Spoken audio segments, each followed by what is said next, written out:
Hi, everybody. This is Hall of Fame United States Grandmaster John Fedorowicz. Welcome to my September Simul Master Simul for ICC. Let's get things going here. And I've already made a few moves. Last month I had a problem. There was some sort of glitch in the system, and the boards usually show up right after I make a move, and it didn't. And because of that, I got into some serious time pressure. So we'll try and avoid that this week. And also, as Lion announced, next month I'm going to take black in all the games. We'll do something different. And it's traditional to take white, but I've played a lot of simuls where I played black when I do chess camps and stuff like that. It'll make it harder, but it's fun anyway. So no big deal. So let's get going here on these simuls, and I see that we have a lot of regulars. Fork and Pin is back, and a lot of my old friends that we faced each other before and had some good games. Minarchy, I'm not sure that we've played before, to tell you the truth. It seems like the first time, so welcome to the Simul. Sykester seems like another first timer, not sure, but good luck to everybody, and have fun. And I'll be talking about chess, and also I'll be talking about current events. The World Cup is going on. Nakamura, wow! I mean, that was an extremely sweaty situation for him there against Nepomniachtchi. I don't know if I said that right. Maybe I made him sound more Italian than the country he's from. But he's a strong player, and so Nakamura has moved on to the final 16 of the World Cup. The World Cup is one of my favorite tournaments. Starts off with 128 players, and then after that it gets knocked down, and so many good games and so many strong players meeting each other. For instance, we had some big upsets early. The biggest upset early was actually, I think, Gelfand went out in the first round, so that was a huge upset. Kramnik losing to Andrakin, not such a big upset. So I'll talk about that stuff as we go along. And so we're in some openings here. I got a Budapest Gambit from Minarchy. Queen's Indian or Bogo from Sykester, most likely to happen. Eric Moore is going to be a Queen's Gambit. Dodgy, also some sort of Queen's Gambit. Michael Player, there's a lot of strong players playing this week. Dutch Defense against No Main Line. And Rajupi, high-rated 2331, and he's I think it's a Colombian flag, but I'm not sure. I can't really see it. And Flanor, and that could be a Benoni or a Benko or something. And Jester, we're going to get into some sort of Slav. So we're rolling through the opens here. I'm going to try today to play the Simul at normal speed. Sometimes I talk too much, but I think that's the fun of it. And we'll see what last week was a little bit too exciting with the time pressure, especially with the glitch in the system. But today I'll try and keep things rolling and see how we do. So a number of Queen's Gambits. Rajupi looks like Grunfeld or a King's Indian possibility. Fork and Pin, a Slav, and I'll do my Queen C2. I'm very stubborn with that stuff. I actually played in a few tournaments last month. 3.5 out of 5 in Washington D.C. No losses. Too many draws. Unfortunately, had a bad pairing in the last round against Sergei Ehrenberg. Managed to get black in the last round. I was due for white, so I wound up 2 blacks on the last day. What can you do? That's the way it goes. And so, in a Swiss tournament like that, makes it harder. So, and then I played in the New Jersey Open, which for some strange reason had, I think, 10 or 11 GMs. And that was a tie for first between Sergei Azarov, not sure where over there he's from, but he's in the United States, and he tied for first with Panchwanathan, who lives in my old town, Piscataway, New Jersey. So, and in that tournament, I made 4.5. I took a bye. I lost a hard game with Strumpunsky. just don't play well sometimes. It's hard to play with black with those guys. And Strapunski is I seem to get black against him all the time. I think one time, as far as colors go, when it's messed up, I think I had one time against Alexander Ivanov. I think I had black 11 times in a row. So that's the kind of thing that is no fun when you get black against those guys. The difference between white and black is pretty big. I might find that out next week in the Simul. So we'll see about that. Taking black, all blacks in the Simul could affect the score, but we'll see. Okay, max brain power, bishop to b4 with the mixing. He's mixing systems. It's kind of a Nimzo-Indian, but in a Nimzo-Indian, I don't know what c6 would do. So I'm trying to figure out the best way to take advantage of this. I'm thinking of just maybe playing a3 to see if he takes the knight. It seems like that would be a good trade for his good bishop for bad bishop situation. So I'm checking that out. Queen c2 could be another possibility to try and play e4. I think I'll go with queen c2, a nice developing move, and see if I could get in e4 like that. Okay, Eric Moore, we're heading for some sort of possibly a Tartikover. Rajupi, I'm going to play the same-ish variation. Sykster has played a5 in a Bogo Indian, and a Dutch defense from Quam. So now it looks like you're rolling through the openings in kind of a decent shape here, and we're going to see. Let's see. Now I'm in a Bogo Indian with c5, so I have a few Bogo Indians today. Bishop b4 Bogos after knight f3, bishop b4 check, and then c5, and I thought the best Bogo Indian, and you could look up these games. Who was it? Tahoe Sam in other simuls. You can look these games up. Tahoe Sam played very tough against me.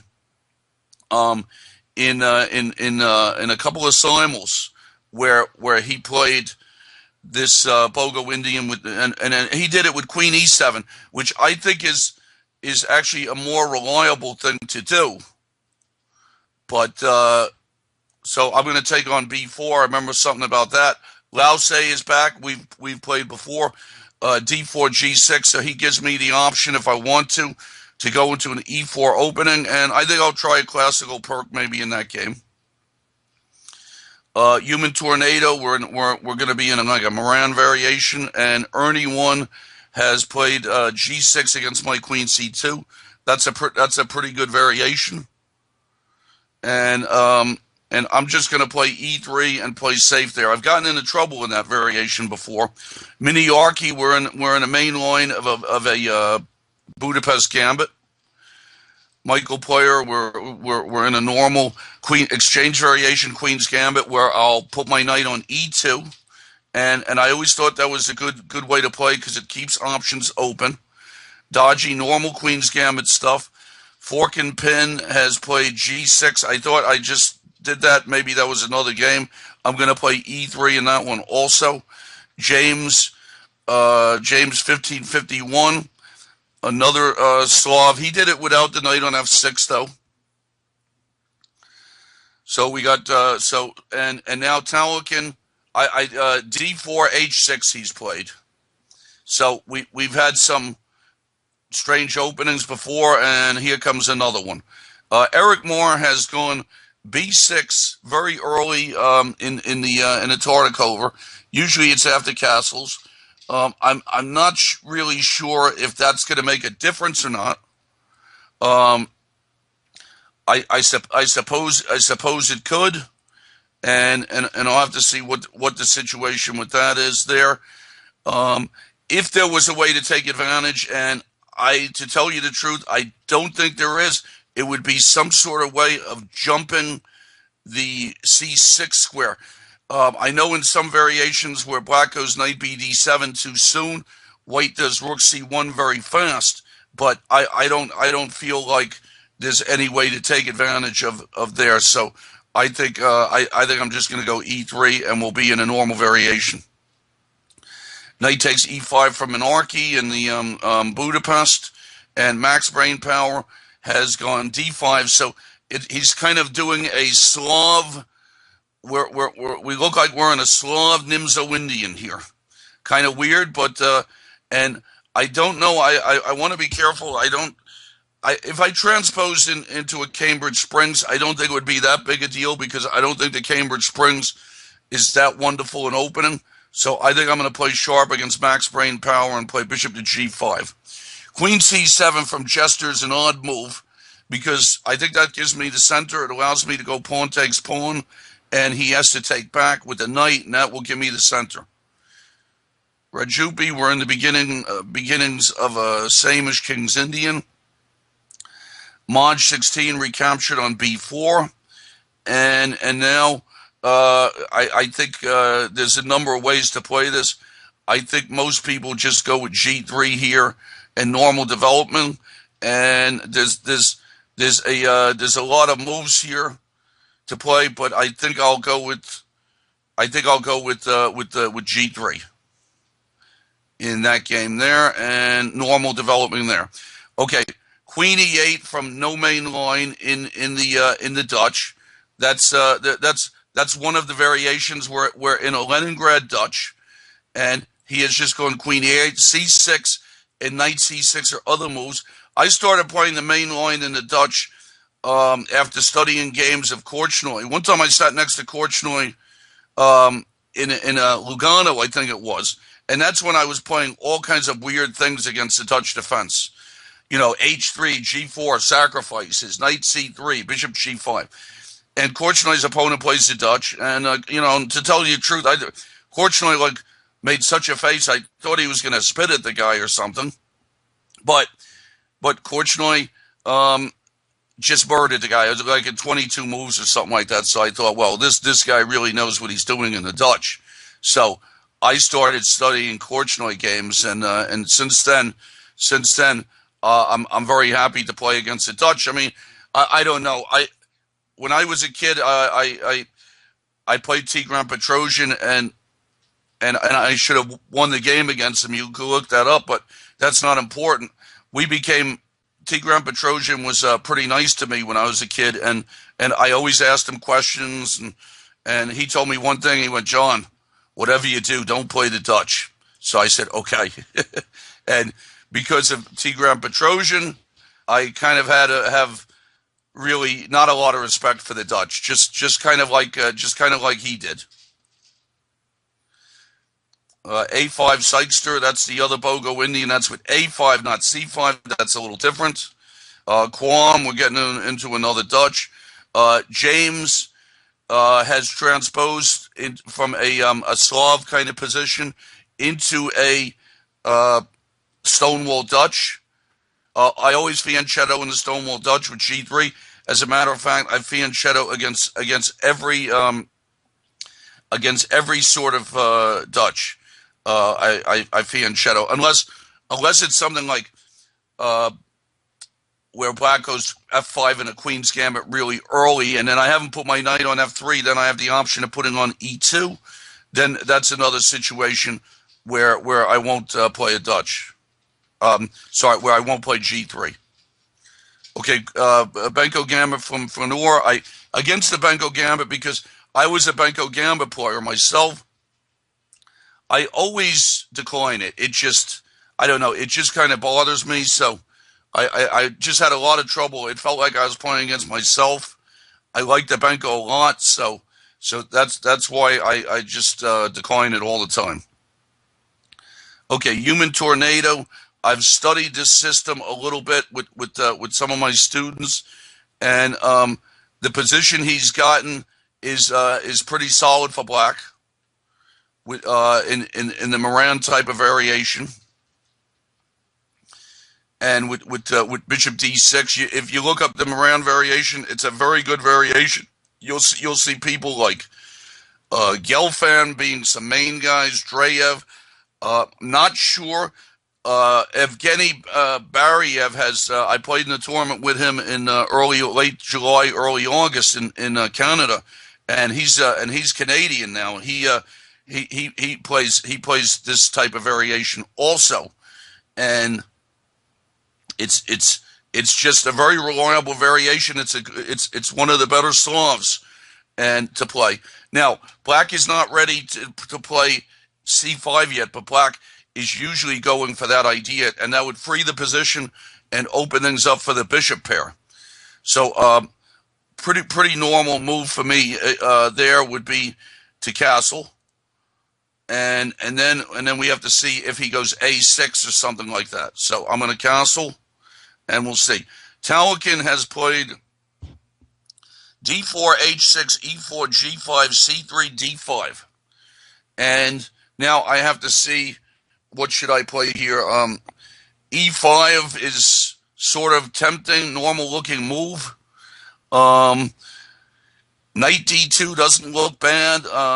Some kind of center counter, Caro-Can, I don't know what you want to call it. So I think I'm going to go for knight d2 and develop a piece. Try and keep control of the center.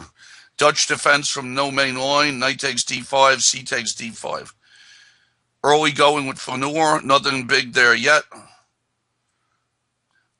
Jester has gone knight to f4. He gave me control of the center. Now I think I'm just going to go g3 and send his knight backwards. James, we're in the stone wall. Castles from Maj. That's in the in that Bogo Indian. So he castled, and then I guess bishop to g2 looks pretty normal for me. Not much thinking required there. Bishop takes d2 for monarchy, normal move, because if he doesn't take the bishop on d2, then sometimes the bishop gets hung up a little bit. Okay, now, max brain power. I have to be careful here because he's trying this stonewall idea on me. And I think I can just go, I think I could just play knight to, well, let me just do knight to d2 and try and not hang my bishop, which is really the only idea of the stonewall. Very, very strange opening, but I've seen plenty of good players do this kind of thing where they put the piece on the in the wrong square. So let's see what happened. We're in the Dutch defense. Knight g5. I seem to remember something about it going into the e6 square. Flaneur. I hate to say it, but he's bringing back bad memories for me.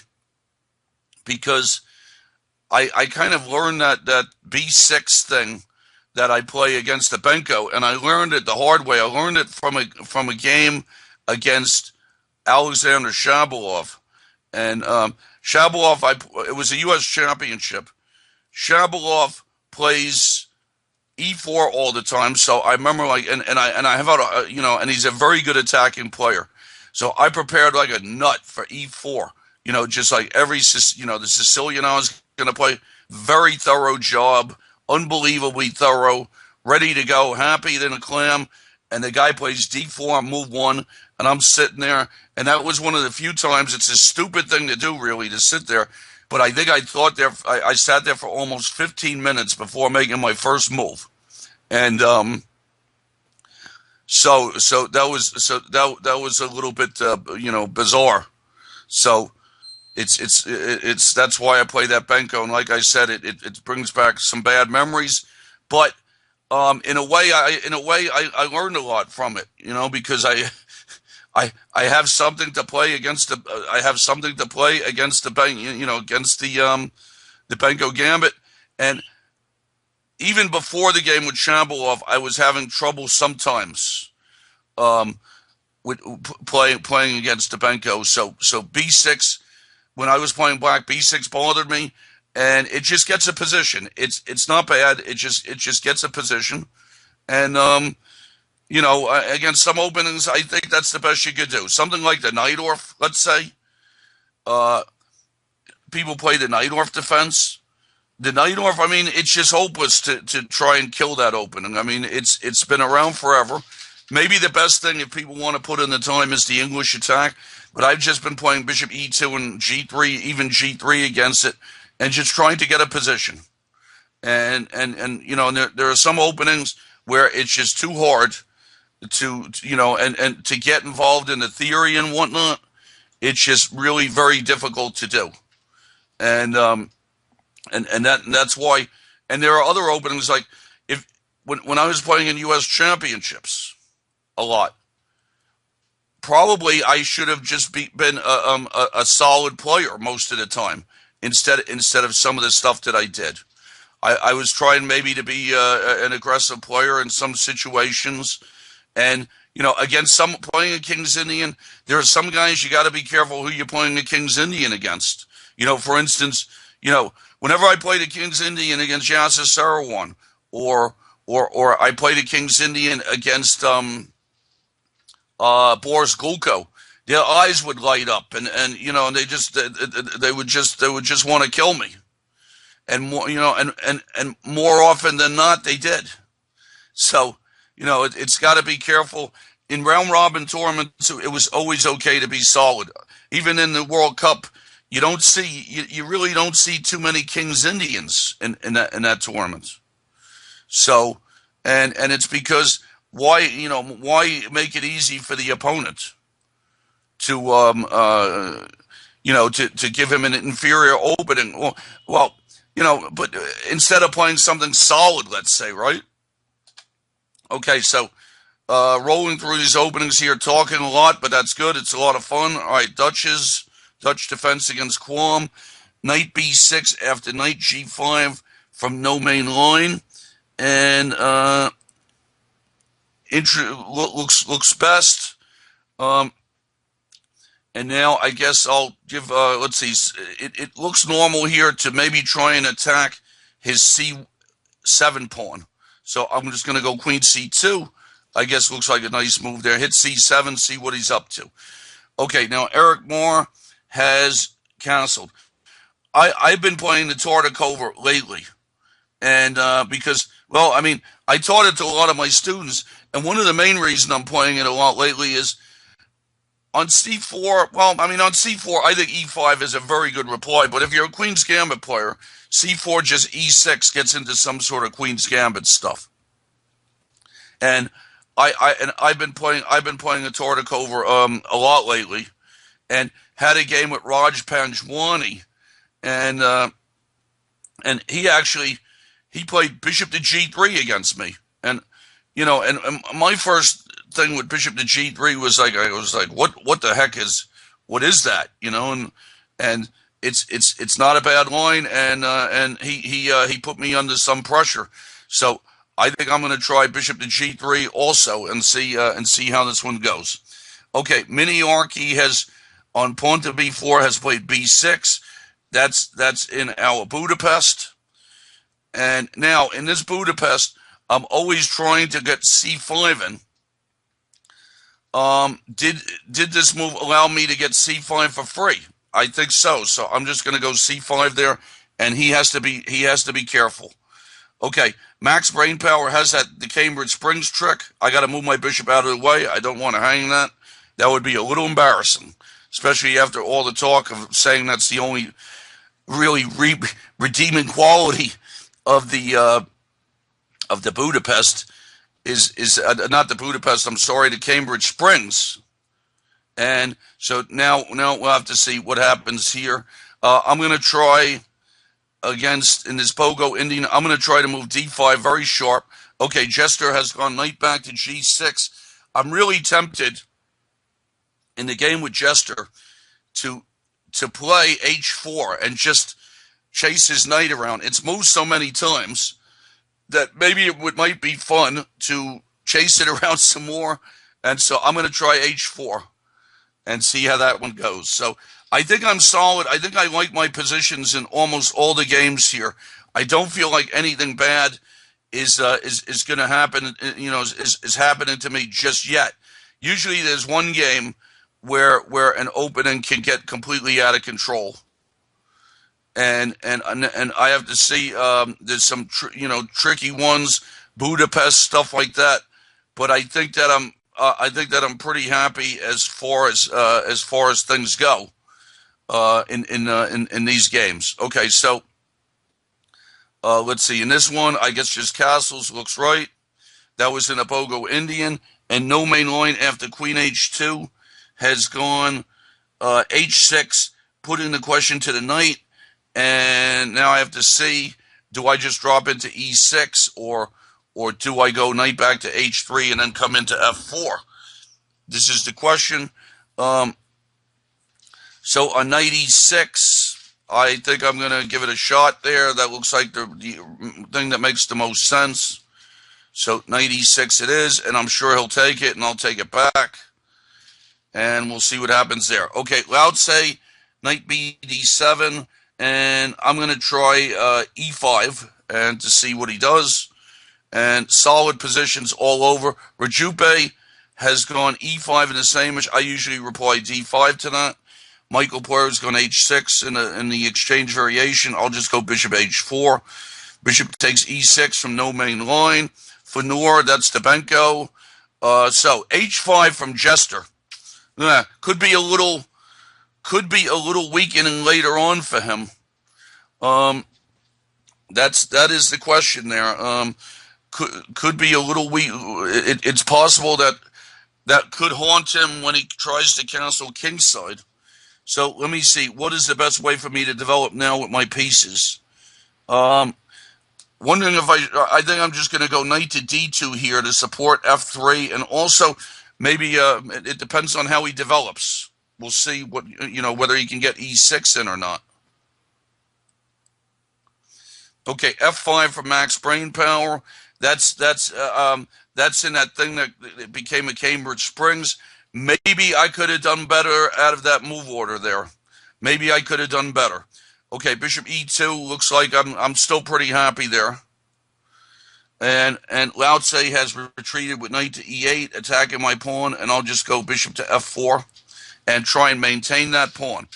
c6 from no main line. And let's see. And now, so he takes the knight and goes c6, very normal. And it looks like now I want to perhaps open up his king side. Yeah, I have to try e4 and open things up there and see if I can get out his king side. And now we're in another Bogo Indian with pawn to d5, and he captured, and of course I capture back, and then we'll see how that one goes. Where does he go with the knight? Can I maintain some space there? And what's the story with his b4 pawn? c6 from Rajupe. I always go bishop to d3 there, get my bishop out first. Knight b d7 from fork and pin. I guess I'll just castle. Castles from max brain power, and looks like that was after bishop e2. He castled, and I guess I just castle also. My bishop on h4, I think it's okay there. I got to make sure it doesn't get trapped. That would be funny. It doesn't get trapped one way, and then it gets trapped another. And so it looks like some things are under control. James has gone b6 in the Stonewall variation. I guess that's a normal kind of thing. Now, do I want to go bishop a3 or bishop to b2? I think I'm going to go bishop to b2 and just develop normal. Knight h5 from Michael Poirier. Yep, I trade on e7. I remember that much. Pawn takes d6 from Minorca. He has to be good to give him a weak pawn. And Eric Moore has played a6. And I think that might have been the move that I played against.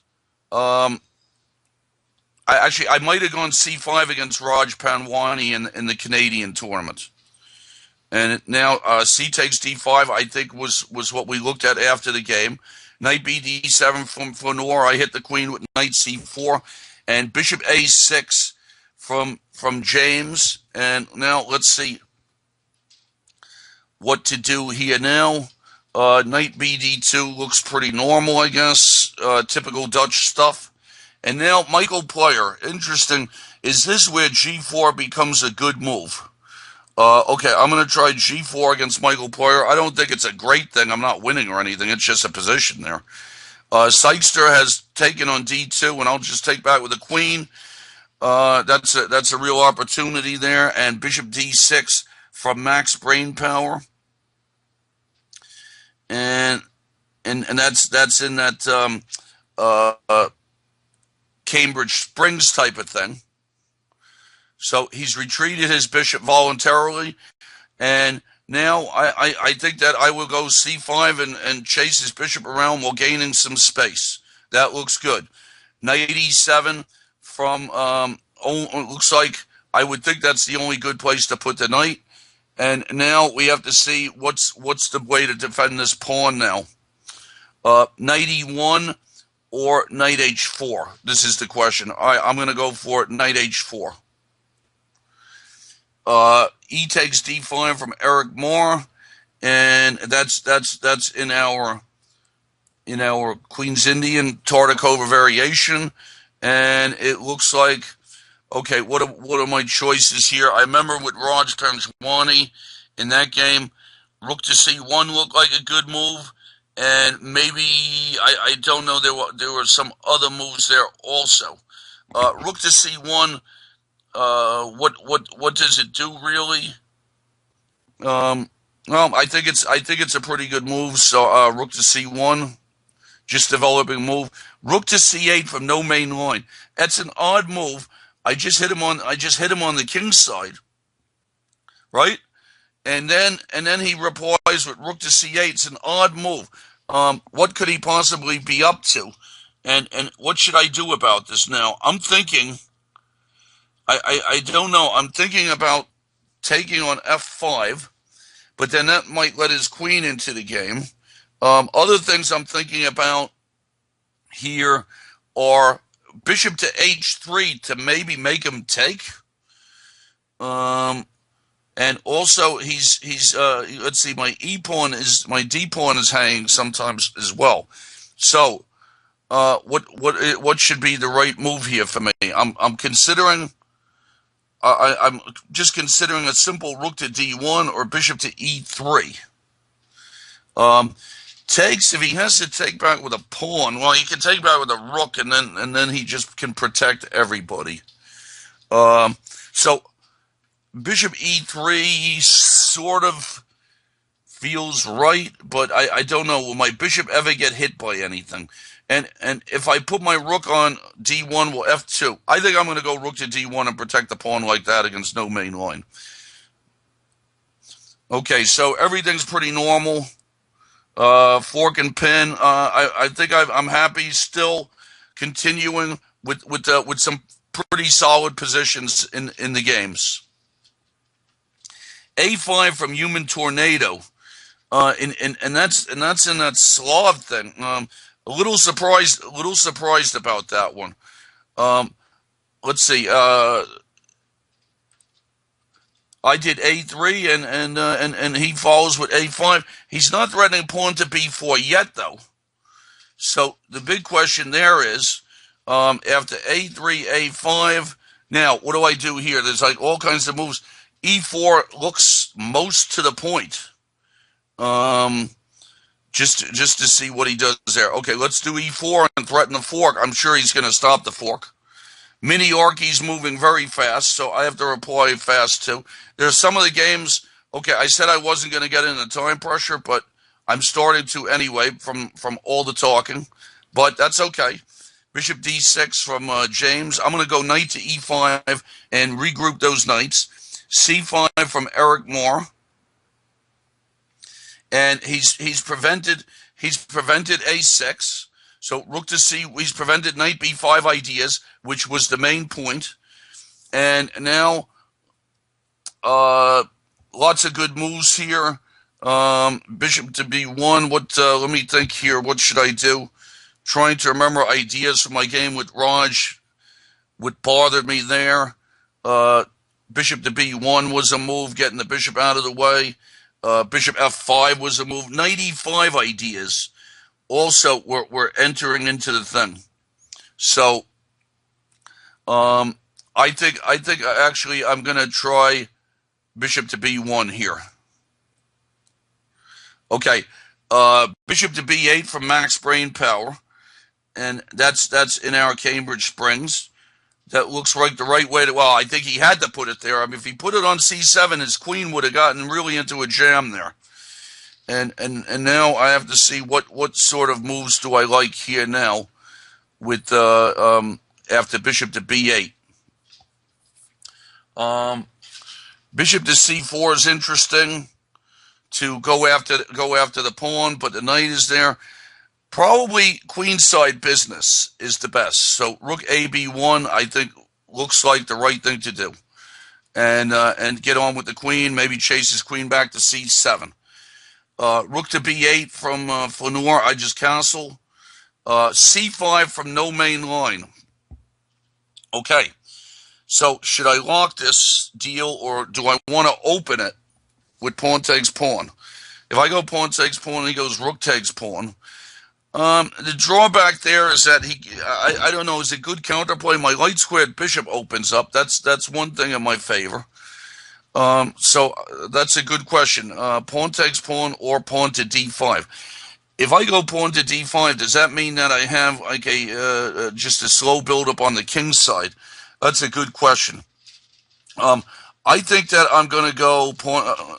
I think I'm going to go pawn takes c5 and open it up. Well, I don't know. Rook takes, and I was going to go queen e2, and then I noticed something that I might not have liked. d5. Maybe d5 is the right move. Okay, I'm gonna go d5 after all that. Decided to go d5. Knight d7 from Jester. Now, is Jester putting together a decent position? Although, is the bishop is a pawn on h5 hurting him at all? I'm thinking in this position I should just go knight to h2 and ask him what he's doing with the bishop. Human Tornado has replied with e5. I think he had to do that. So e4, e5, he had to do that. And now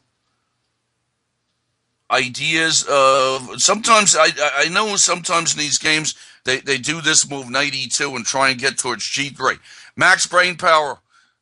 Move back queen c7, and of course I'm going to go bishop g3. I'm very happy to stop the mate like that. Trade good bishop for bad bishop, and I feel, not bad about that situation. Knight e4 from Sykester. Now, where's the best place for me to put the queen here? Queen c2 feels like the right thing to do, and just get rid of that knight. e5 from Max Brain Power. So he went queen c7, and after bishop there he went e5. So do I have a way to take advantage of this? Is he threatening? Do I have to take it? Is he threatening f4? This is a excellent question.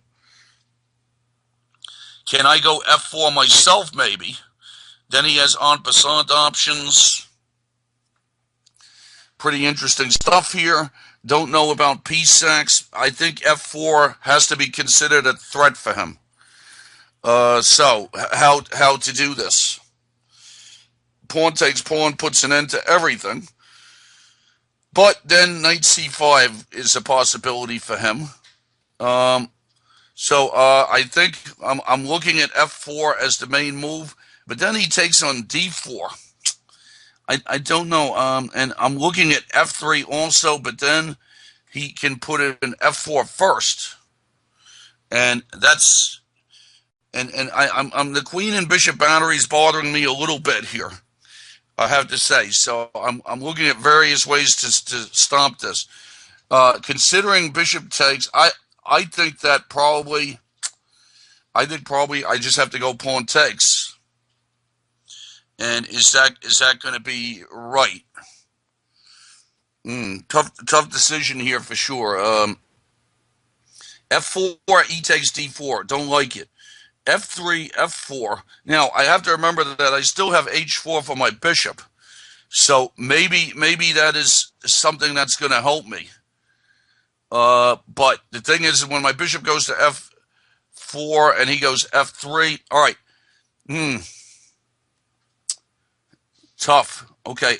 I think, I'm going to try pawn to b4. I'm going to play this very sharp and let him do f4, and we'll see what happens. Okay, James has given up his dark squared bishop.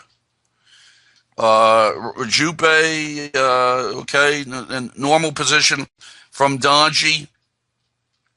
Okay, so from Dodgy, we got a normal game, and we got to see what happens here. On knight bd7, I think I have a lot of good moves. Queen c2 is a good move. Rook to c1. I'm not sure what the most accurate move is. It's probably one of those or the other. Castles E3, and then when he goes knight BD7, what is the right move? The Yankees are up 5-0 in the middle of the eighth, so that's good news for Yankee fans, of which I am one. And I think I'm going to go Queen C2 here. And knight F5 from Maj 19. So Maj gets rid of that knight with knight F5. And I think probably I take it. Just looking to see if I can't imagine too many scenarios where I'm leaving my knight on H4 and letting him take it. That would open up my own king. So I think that I'm just very happy here to exchange on F5 and then probably just go knight D2, I guess, and complete the development and see what happens with the center. Okay, tired dad. Now let's see. I guess I just develop against tired dad. Bishop D3, normal stuff.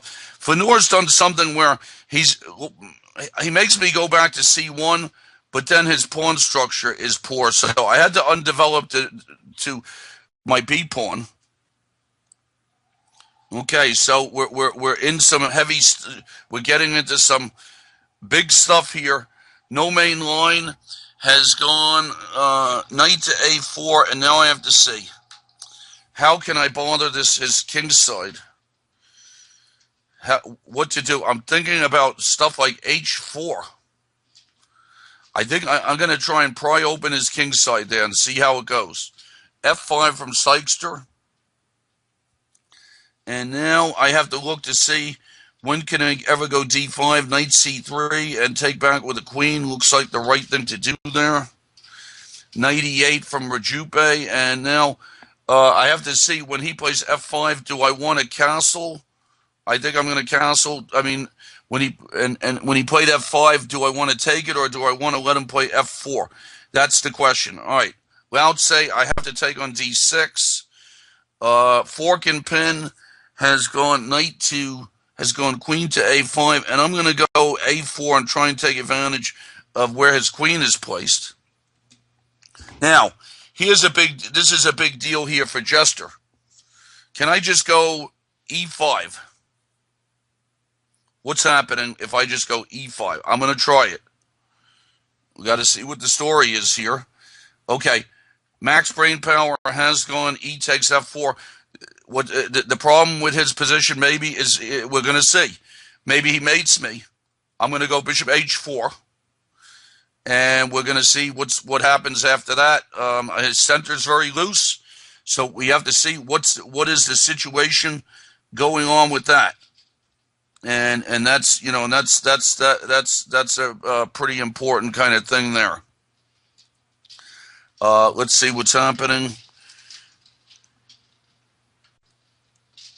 So Queen C2 and it was played, and then B6 was played by Donji, and now it looks like what should I do? See, I was speaking about this in the Tartakover before about move orders, and I think that in the Tartakover you always go B6 first, then bishop B7, because maybe there's some way to take advantage of the square C6 in this particular move order. Okay. Knight D7 from Rajupe, and now, let's see, do I just want to go queen to D2 or something? Queen to D2, and when he takes it, also, G4 is interesting for me, although with my king over there, and if he gets F5 in, my king could be loose. So here's the question. I think I just go queen to D2. Knight to E4 from James. And now I'm looking to see what do I play here. I think I want to take on E4 and maybe play some F3. Try and open up the bishop. Try and get some position going here. H6 from Miniarchy. Not sure what that's doing. I'm just going to take an opportunity to draw my bishop back. E6 from Flanor, and he's trying to hit at my center. and that's before. That's a pretty interesting move, actually. Now, I'm looking, if I take on e6 and he recaptures, can I take a6 and keep my bishop? And maybe that's not bad for me. What other move can I think about here? I'm tied, for the moment, I'm tied down to the b2 pawn, so that bishop's can't wander off. f4 is, I don't know, it may open up his bishop, so it doesn't feel right. And if I go d6, I don't know how long my pawn lasts. I'm tempted just to go pawn takes e6 and maybe snatch that a6 pawn. Okay, James has gone f takes e4, and now I got to see. I would like to blast the bishops open, so I think I'm going to go f3 and try and open up that situation. Rook e8 from Eric Moore. And after bishop to b1, let's see, after I did bishop to b1, he did rook e8. Seems like a decent move. And it looks like knight e5, I think, was bothering me in the game with Raj. Get that knight e5, start to put pressure. Okay, knight f6 for max brain power. What's he threatening now? Good question here. Can I snatch a pawn on e4? Then he takes and plays bishop f5. So not so easy to snatch a pawn there. Can I snatch a pawn with, if I go bishop takes f6, that could get a little weird. Let me see. Bishop takes f6, rook takes f6. Knight takes e4, f3. I take with check. All right, I'm going to try that. That's very sharp stuff. Bishop takes f6. Jester sacked a piece on e5. Now, I thought my king was just crawling into g1 where I could cover up. So we'll see if I'm crazy or not. I might be. You never know. Pawn takes pawn from James. James is opening up the position for my bishop pair. Does he really want to do that? And then while I was looking at the game with James, the board switched to the game with Ernie. So I hope some weird stuff isn't happening again, because last month I got myself into some kind of time pressure all over the place, was not happy. Okay. So now what kind of moves do I have here in the game with James? F4 is a move that I'm thinking about, to take that bishop with on e4. I think that's an interesting move for me. I think I'm going to give f4 a try there. Try and be greedy about this. Okay, e takes d5 from Dodgy. And,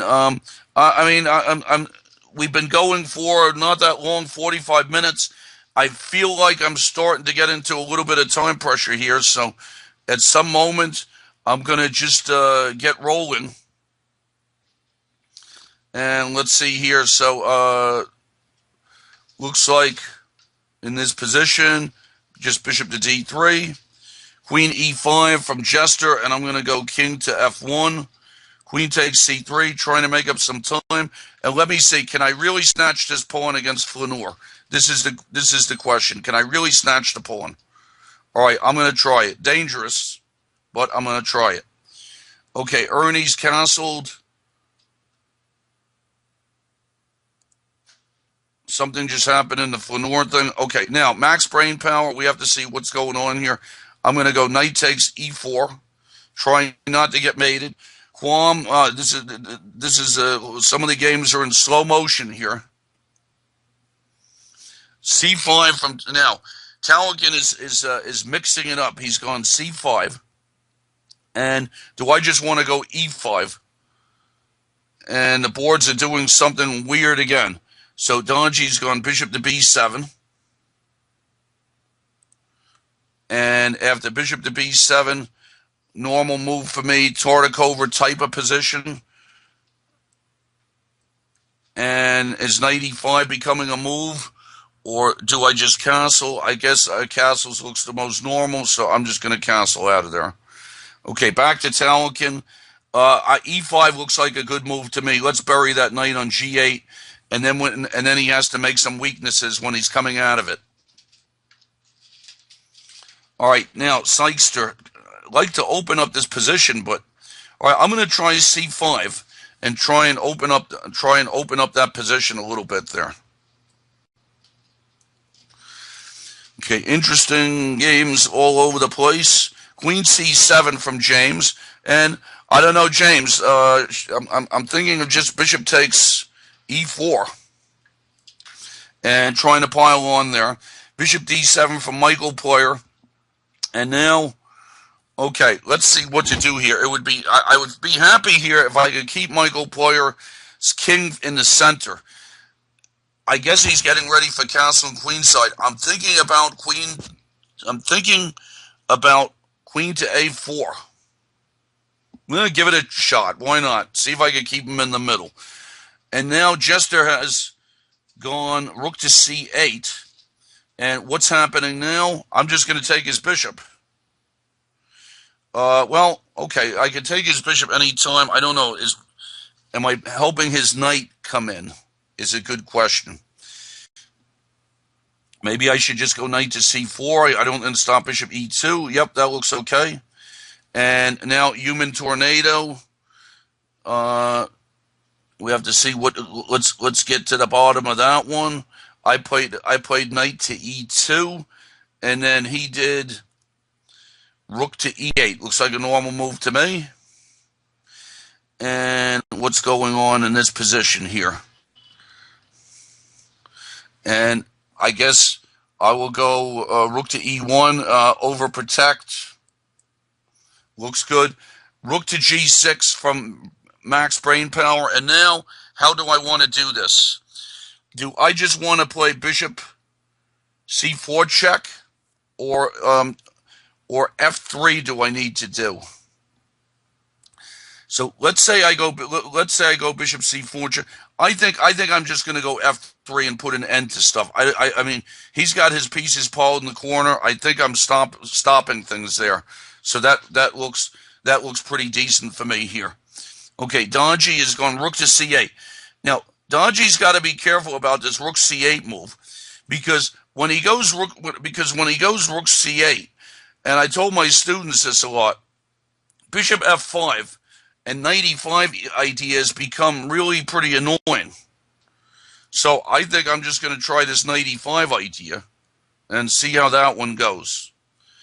Okay, castles from Ernie. Ernie, I'm going to try E4, rook to E1 from so okay. James has gone H6, and now I have to see how to play. I think against James, I'm going to try. Maybe I should just be content and take my pawn back on C4 and just keep that guy. Yeah, I think that looks the most sensible. Pawn takes D4 from Laozi. Interesting. So then he wants to fork me. So, but okay, so if I take on E7, or let's say I have knight B5 ideas also. So if I take on E7 and then take on D4, what's happening there? Okay, King H8 from Max Brainpower. And now I'm looking at ideas here. Bishop C4, maybe. Try and get D5 in somehow. Rook D1, maybe try and get C5 in. If he goes bishop H3, is rook F2 simple? That's a good question. All right, so, and also, does knight D6 do anything for me? I think I'm going to go rook on A to D1. Okay, knight D7 from James, and I think I'm just going to go rook to D1. Maybe stick a rook on D6 could be nice. Jester, my pieces are coming out really fast now. Looks like bishop F4 looks good. And B5 from no main line. So if Gingy or one of my old friends was here, they would say that we are playing alone in this game, because we're just, it seems to me that we're just completely ignoring each other, what one guy is doing or the other guy is doing. So now if I play I'm trying to see how do I get in at his king side here. Takes on f5. He takes with the rook. Taking with the bishop just doesn't seem right, does it? I'm looking at b3 is a weird exchange sack. I don't think it works. Looking at really strange stuff. e5, that I don't know what that does.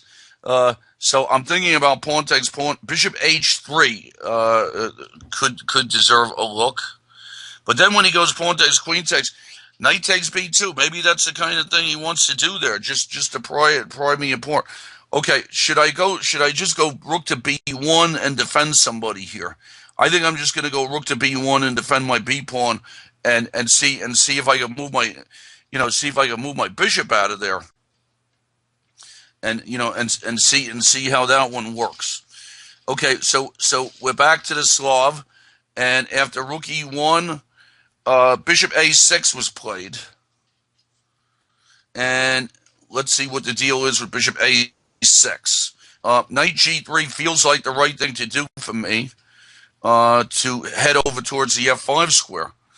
Okay, knight e4 from fork and pin, and I guess I'll just go knight to d2. Well, I don't know. Would he offer me a queen trade if I did that? That's a good question. Okay, I'm going to go knight on f to d2 against fork and pin and try and get rid of his knight. Okay, c4 from Fenor, trying to trap my bishop. And then I'm going to go pawn to a4, so I have a place to put my bishop. Pawn takes c4 from Rajupe, and I think I'm just going to push my passed pawn and try to annoy him like that. Knight f8 from Eric Moore. And so let's see. So we got some nice games all over the place here. No results in yet. No winning positions as far as I could tell, and so we're fighting good here. And now let's see what to do here. Maybe a4, put an end to his queenside stuff. All right, James has gone knight c5. And I was wondering here if I could maybe go bishop to a3. I could go bishop. Maybe the way to do this is, okay, how about I go bishop h7 check first, make his king move, and then do that. That could be the right thing to do. Okay, knight f6 from Sykester, and I guess let me take on d6. I guess the whole point of my play is to open it up. Dodgy has played g6. And so that was, I did knight e5, and then he did g6. Now, what can I do to bother him after g6? Some interesting, let's say, some weird moves here. Bishop a6 is, I don't know. I mean, in his Simul, should I spend time really looking at something like bishop a6? Rook ad1 looks pretty normal. Bishop h6. I don't know. I mean, trading knights doesn't look too exciting. Bishop to b5, he just goes c6. Queen a4, maybe. Queen a4. Yep, hitting a7. That looks like something decent. Okay, let's do that. All right, Loud say, anything for me? Can I just go knight takes d4? Doesn't lose a piece, I don't think. Any tricky business there? Okay, from Jester, queen d7. His queen is just getting run around all over the place here. I think now's the time I'll take his knight on g4. a6 from queen, a6 from Michael Player. But does that mean that he's not going to castle on the queen side anymore? So I think I'm going to get out of the way of pawn to c5. Queen a5 looks like maybe a nice place for my queen. Probe some squares. Okay, max brain power, bishop to f5. And now I'm thinking here, of trying just d5. Open it up. Get my pieces in there while he's undeveloped. Knight takes g4 from Jester, and I'm going to go rook to d1 and hit his queen again. f5 from Rajupe, and do I want to push my pawn again to b6? I'm not sure what the lock situation is on the other side. Perhaps takes first, and then push the pawn to b6. Okay, so we got some real business going here. Queen takes d6 from Sykster. Rook c1 looks like a normal move for me to play. Eric Moore has gone after a4. He's gone rook to c8. And let's see what the deal with that is.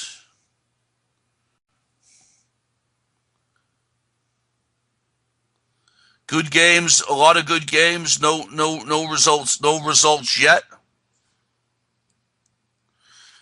And let's see what's happening here.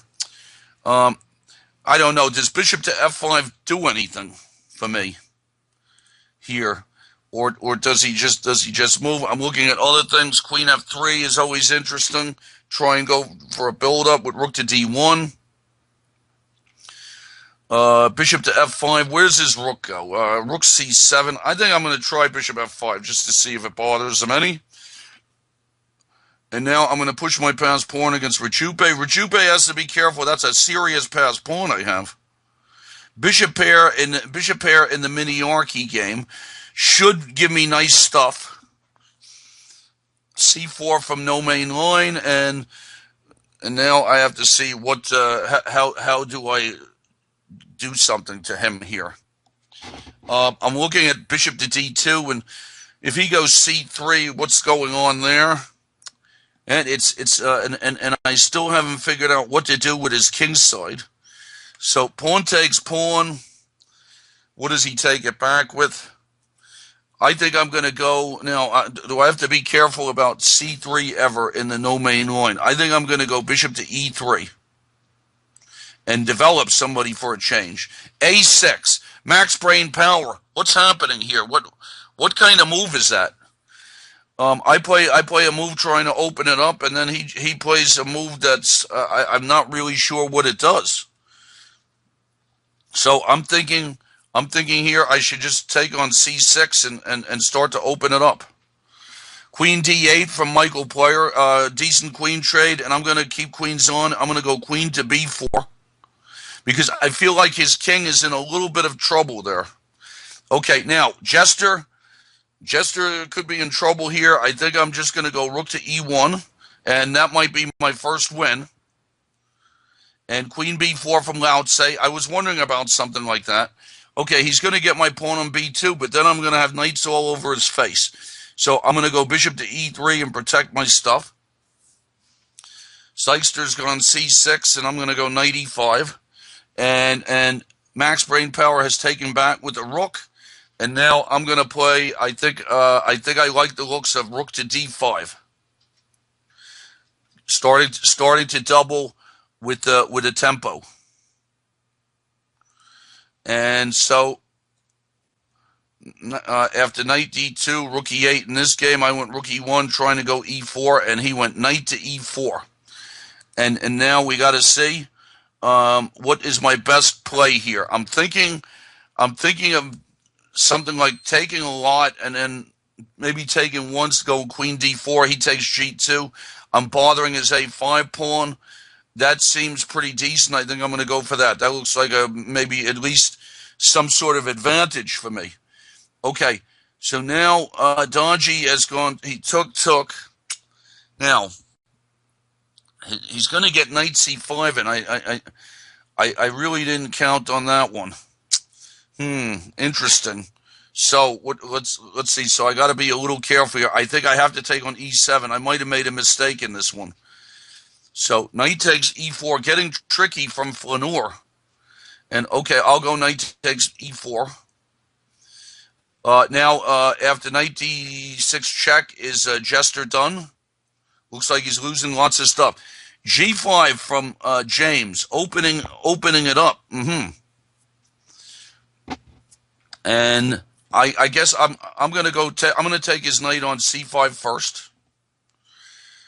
Bishop G6 for max brain power, and now let's see. I'm trying to bother max brain power. I'm going to go rook to D1, obvious with an obvious threat. Dodgy. I think the dodgy game I messed it up in one move. With I missed something. Now F4, so I'm going to try and hang on there. Pawn to B4 from Human Tornado. I'll trade on A6. Let's see, Bishop G4 from Talakin, and okay, let me see what this is about here. I was just thought F3 was a good move for me, so that's what I'm going to do. I'm just going to go F3. Knight on F6 and fork and pin. And I'm going to, and fork and pin is, is playing solidly. It's not bad at all. All right, I'm going to take on E4. Okay, Queen C6 attacking. Fedor came up with a different type of idea. Queen C6 forking two pieces. Very interesting. Okay, so he's going to get that back, and we're going to have even pawns. He's going to have a center. I'm going to have an outside pawn. Hard to say who's better. He might be better. Let me see. Do I have any interesting in-between moves? I think I'm going to have to go bishop to B5 and just do it like that. Okay. Now, is James getting anything dangerous on me on the king's side? My bishop on G2 will cover it. His bishop on A6 is pretty dead. So I think I'll just go bishop to E4. And max brain power has gone. Now against max brain power, the second thing is here. Okay, what to do now? I'm looking at Rook D7. I'm looking at Queen C3. Queen C3 with threatened Rook to D7, and just try to mate him on G7. If I go Rook D7 first, I think Rook D7 first looks pretty good. Okay, because maybe snatching B7 is something to do. Queen C7 from Michael Player, and now the thing in the Michael Player game is where does my king go? Where does my king go? Should I just castle on the queen side and then do king b1 and stuff like that, and then he'll castle, and we'll see what happens there? Or do I want to do knight a4? I think I'm going to go for knight a4, and we'll see what happens with that. Okay, Quam is gone knight to f7. And I'm going to go rook to d1. We're way, some serious time pressure. Okay, knight d5 against Lao Tse. Knights all over the face. Knight f5 must be right against Human Tornado. Fedor got his piece back. And now, how do I want to do this? I'm thinking just about bishop to e3 or something. And just trying to develop. Rook to e1. Not bad, I guess. All right, I'm going to go rook to e1, get his queen out of there, see if I can build up on something. Bishop g5 against Human Tornado. I'm trying to come out fast with my pieces. Pawn takes pawn against James. Now, hold on. I made a mistake against. I meant to go queen d4 against instead of trading on e4. So I managed to screw that up. So now what's happening? Did that affect anything? It might have. All right, I'm just going to go rook to c1 then. I don't know what that was about, what I did there. That was pretty dumb. Okay, rook c1. Queen e5 for max brain power. And now let's see. Rook takes b7. Rook d8 check. What's the deal with that thing? And can I make some back rank stuff on him? Make some back rank stuff. Rook d8 check, rook takes, rook takes. I think I'm going to try rook to d8 check. I think I might win. Knight, okay, I got Eric Moore. You see, when you go rook c8 and I can get you to go back to a8, that's got to be a good thing. Okay, rook a d8 from James, and let's see what to do here. I think I'm just going to go e3 and protect all my stuff. The no main line game is really a confusing thing here. Well, I mean, I don't know. I'm looking at ways to sack the exchange and all kinds of stuff like this. Let's see. Bishop D2 I'm looking at, and then the board changed to Talakin. I hope that last week there was a bit of a problem with the boards, and I got in the time pressure all over the place. So so we got to see what the story is here.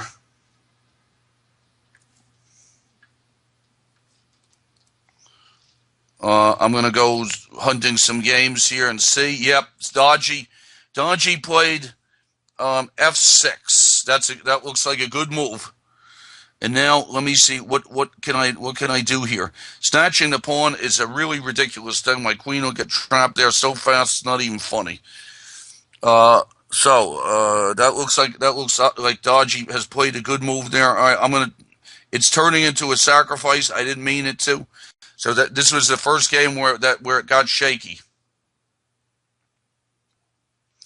All right, exchange sack time against no main line. Let's see what to do. Bishop H3 I'm wondering about, and he takes. All right, Bishop to F1 maybe.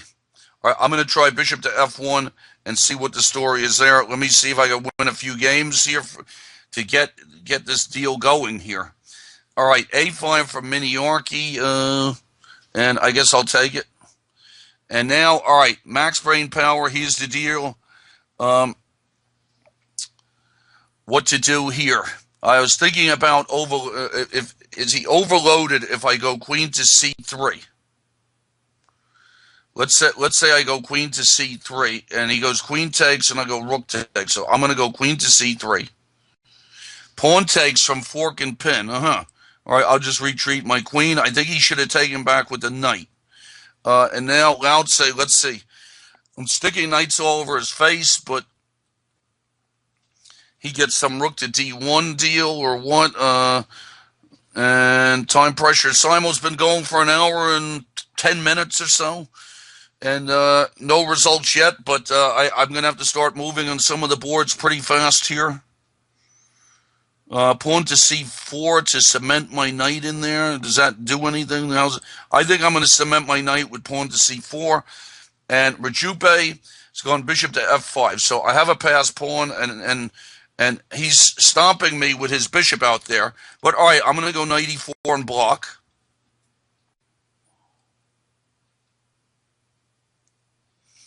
Queen E5 for max brain power. I will trade. And I thought I had something good there. We're going to see. Queen all the way to H4 for Flaneur. Is that a good idea to have his queen all the way over there? Let's see. Well, yeah, I mean, G3 is not going to help me that much. I think I'm just going to go bishop to E3 and try and work on his pawn. Okay, now, here's the moment of truth in the max brain power game. I go knight D6. He takes on E2. I take on E8, and I'm threatened discovered mates. What does he do?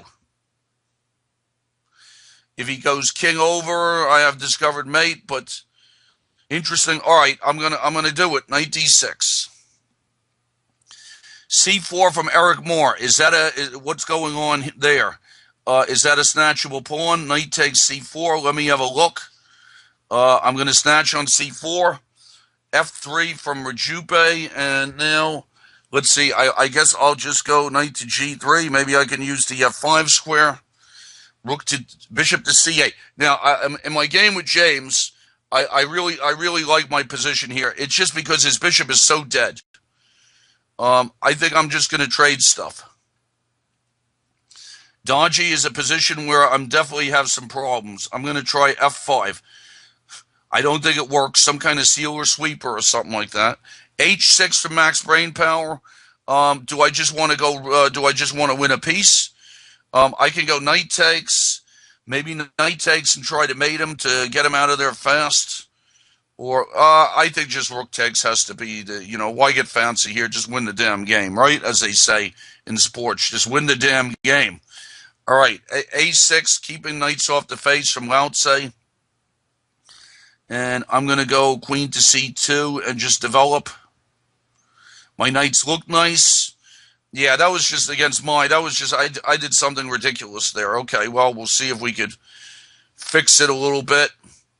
Rook takes d8 from James, and now I'm going to go rook to d1.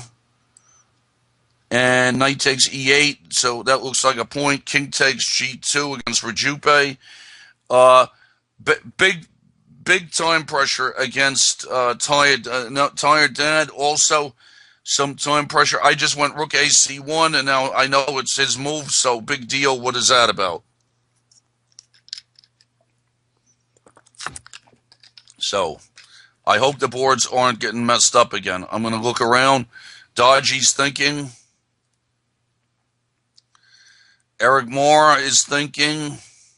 Maybe everybody's thinking. Nope, everybody's not thinking. Ernie won. That game hasn't showed up in a long time. And rook to g8 check from James, and I just go king to h1. I think that sort of situation is under control. And Quam looks like he's doing all right. All right, I'm going to try something against Quam. I'm going to try some e4 action, try and open it up. Rook takes a4 from Miniarchy, and I go rook takes b6. I'm trying to break through here and see what the story is. Okay, now Rajupe has played queen to h4.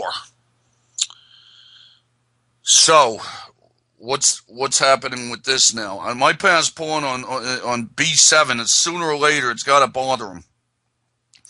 I'm going to go queen e2 and protect my pawn, maybe get some threat of knight f5 going. Okay, now max brain power is just got to be really lost there. So I'm pretty happy about that. Okay, let's see what's happening here. d5 for Miniarchy. So against Miniarchy, I think I'm probably slightly better. Is he trying to get d4 in and all? I don't think so. Okay, I'm just going to go h3, give some air. And e4, b6 from Quam. Okay, and now let's see. I'm going to take on f5. And now Rajupe has gone knight to f6. Is that now, if he gets knight to g4, and is that really going to bother me? That's the question. I'm banking a lot on my pass pawn. I'm banking a heck of a lot on my pass pawn. I'm going to go rook to b1 and see if the pass pawn's going to bother him. Okay, bishop to d7 from James. And now you see, I mean, I think I'm happy to trade queens and rooks if I can. Now, in this position, I'm looking to see if I can go queen to d2 and bother his bishop. King f1, max brain power, got a check in, but I mean, I got 3 pass pawns, so I don't have the faintest idea what's going on there. I think I'm just winning pretty easy, no? Okay, rook a d8 from Flanor, and I'll just go queen e2. Get out of the way. Bishop e8 from Sykester. Okay. Now, this is the kind of game getting, all right, I'm going to trade queens. Knight c3, did Fork and Pin make a mistake? Because did he just lose his e-pawn unnecessarily when he could have played solidly? Hold on. He's up to something here.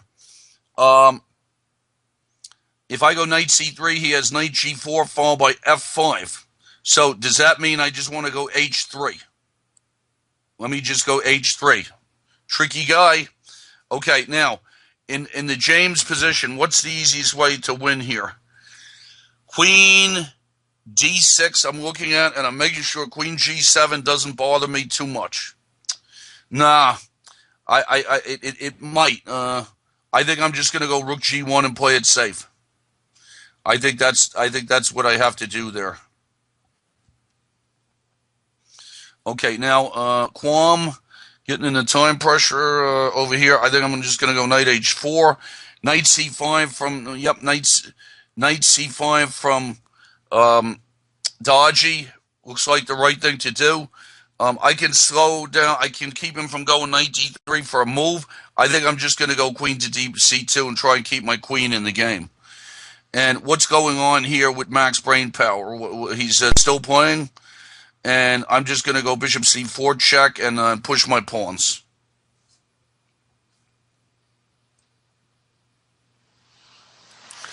Some pressure. Queen takes e4 from knight d7 from Ernie, and I'll just go rook d1. Knight c4 from Miniarchy, forking me, forcing me to trade on c4. So, and going into a bishop opposite color position.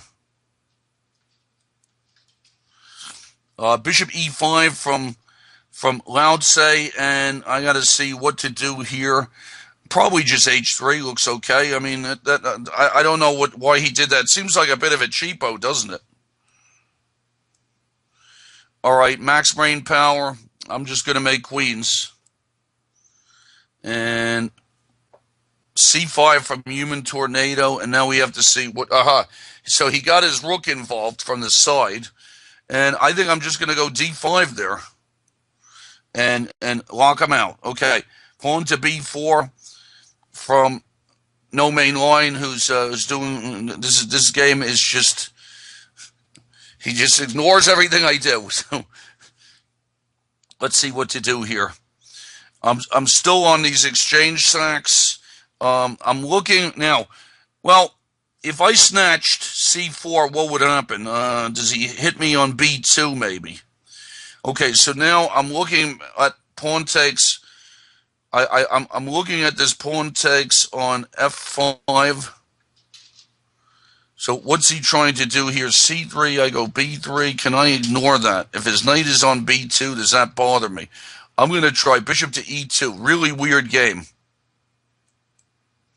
Really weird game going on. Okay, now Italian. Now, is his idea that he's going to bother me with queen to b6 soon? Is that what's happening here? So, do I want to go? f4, h4? What's the right way for me to approach this?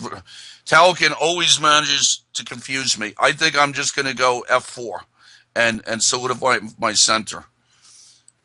All right, max brain power. I'm making queens shortly. And I think now, is Michael Player going to cancel kingside? If I cancel queenside and he cancels kingside, who's getting the better of that deal? That's some question there. Okay, I think I'm going to cancel queenside, and we'll see where he goes. Let's see. So tired dad. Just put my rooks in the center. Pawn to rook to d3 from Fanor. And let's see, do I have any tricks? I think I'm going to try to bother his c-pawn. I think that's going to be my main idea, is just to bother his c-pawn. Okay, so I'm gonna offer a trade of queens to Quam. Pawn to d4 from Dodgy, and well, I mean, I don't know. I think this could have turned out much worse for me than it did. I think I'm going to, let's see, I can get a check, or I could get a rook e1 in. So I think I'm going to take on d4 and then go rook e1 and see if I could get some business going there. Okay, Human Tornado, rook c1, and I'm thinking, let's see, am I thinking that I have rook to c1 here? And if he goes c4, what's happening? Okay, I'm just going to go queen c2 and go slow. Queen g7 check from James. And now can I just go king to h1? What's going on there? Okay, rook to e1 or bishop to c4 check. Rook to e1 against Dodgy. In-between move. In-between moves are always dangerous. Okay, Fork and Pin is going off on some kind of coffee house deal, which maybe he has to. And so we're in a heck of a situation here. And now I'm gonna put my pass pawn has made it to b7. Okay, hold on here. I have all kinds of moves here against Rajupe. I'm looking at knight to f5. I'm going to go knight to f5. Let's see how that one goes. Knight c5 for no main line. So he's got a really annoying pass pawn, he says. And he really does. So I'm going to see what move should I do here. I think I have to take on f5. Human Tornado has gone rook to b6, and I'm gonna go. I'm gonna go knight. Let's see. Is my knight happy on f5, or do I want to go knight to e? Some knight should go to c4 here. Which one should it be? Is g6 bothering me? No, I guess I'll go knight to d2 with the f knight. Maybe both of them will go there. King e7 from Sykester. Okay, let me go knight c4. Knight b6 from Ernie. I guess I'll just protect. F5 from Madge, and now let me see what that move is very loose for him, but I don't see any clear way to take advantage because of my stupidity before. So I'm gonna go. Yeah, it was really a stupid thing I did. I'm just going to go e3, and then I got to take it slow there. Okay, Michael Player has castled queenside also, and now I'm going to go king to b1, and that's what we do when we castle queenside.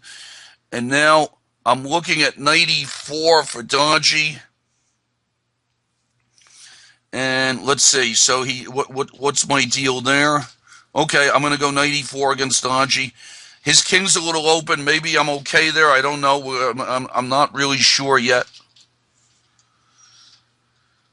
Slow game against Sykester. Solid position for him. I'm going to have to take my time and grind him, which isn't going to be easy. Pawn takes from no main line. I think I'm just going to go bishop to f4 and try and stop stuff. Okay, now...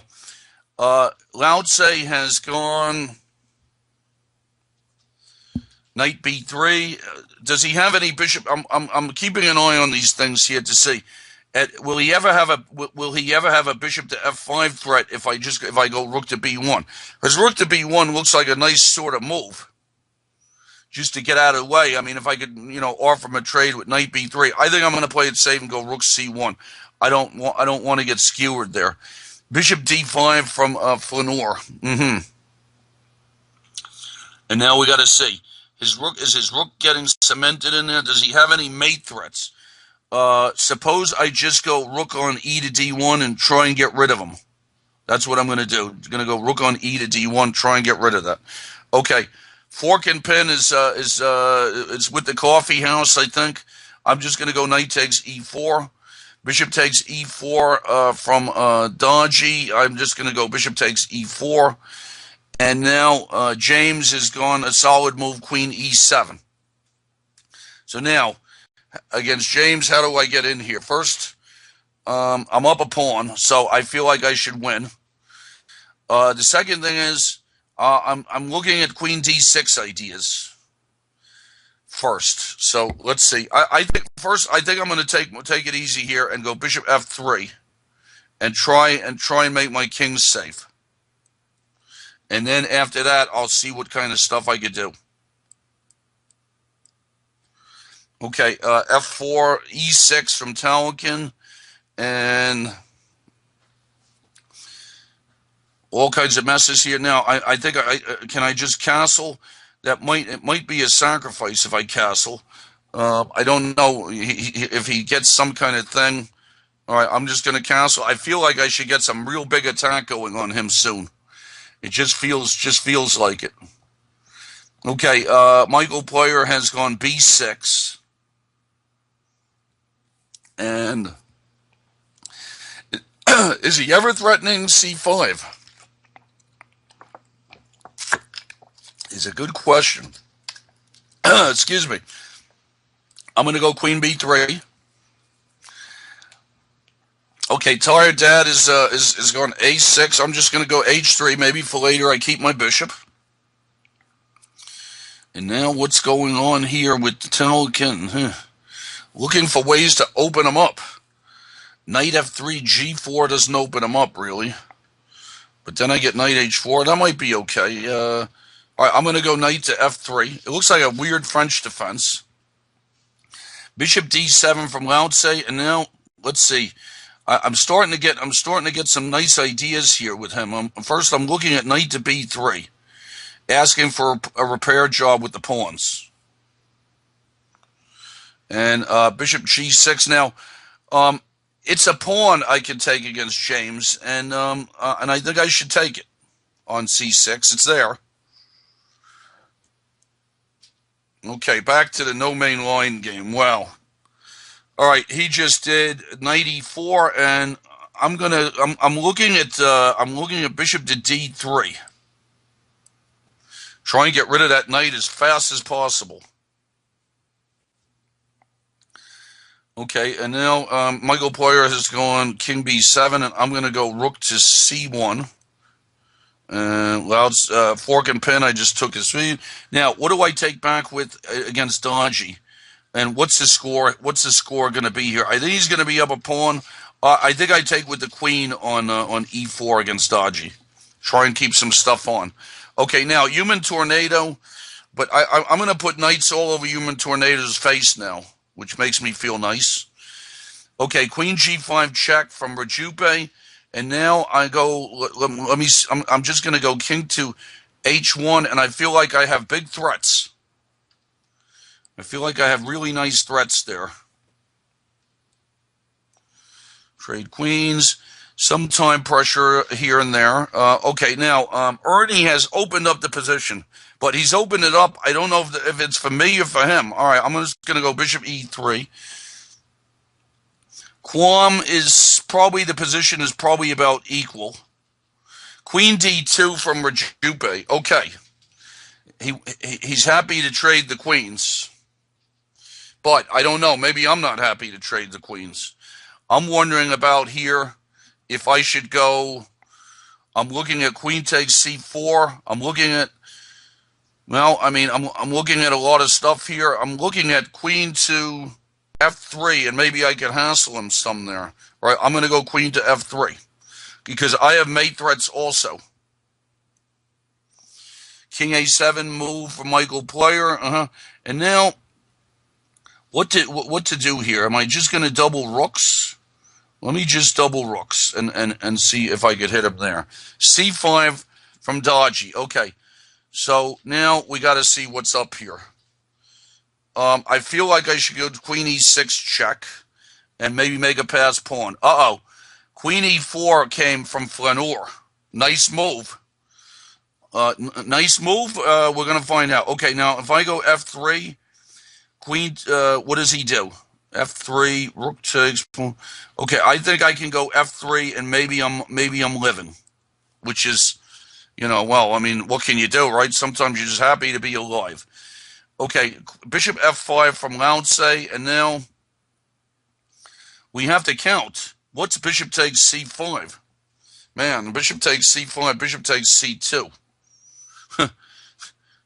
Don't know. And if I go, let's say, well, queen d2, is knight e4 really bothering me? This is a question. All right, I'll go queen d2. Rook a6 from Human Tornado, and now I think I'm going to try to double rooks on the b file and see if I could get something like that. Quam's gone. Knight takes h6, and I think against Quam I want to try to play for c5. That seems like the normal thing to do. Okay, now against Fork and Pin, we've gotten ourselves into a real situation here. I'm just going to go bishop to b2. I don't have to make sure he doesn't sack on g3 against me. I think that's going to be the big one. And now against no main line, really not easy at all. It's such a weird looking position. Okay, I think I'm going to try king to g2. Maybe some h5 ideas or something. All right, now against mine, I'm going to go rook c8 check just because it looks right to get his king walking.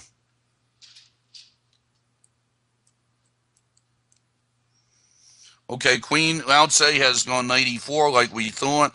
and I'm going to put my queen out on a5. Okay, now Dodgy, I'm banking on my f6 pawn bothering him here. So here we go with f6. Mine are a little closer than his. All right, knight f4. Does knight f4 do anything against a human tornado? I don't want to take on f5. How about I go... I was thinking rook b5 was a nice move to start the double rooks. I think that's what I'm going to do. Rook to b5. Rook a7 from Tired Dad. Weird looking move. All right, I'm just going to go bishop back to f4, keep my bishops on. And now Sykester is trying to get a discovered attack on my rook. So I'm just going to go knight e5. And now let's see what happens against my. If I could get my queen in there, I think I'll win. So I'm going to try queen to c2. Although, then I don't know. Then he has queen takes d5. What is going on there? f3, rook e5.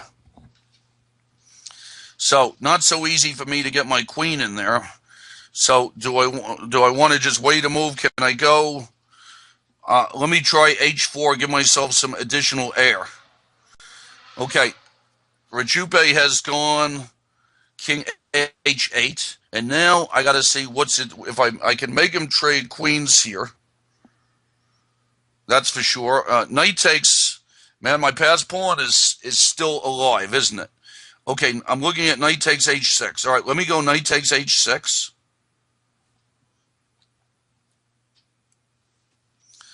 Okay, Dodgy has gone rook to c7. Blocking. Is it blocking my pawn? Can I go f7?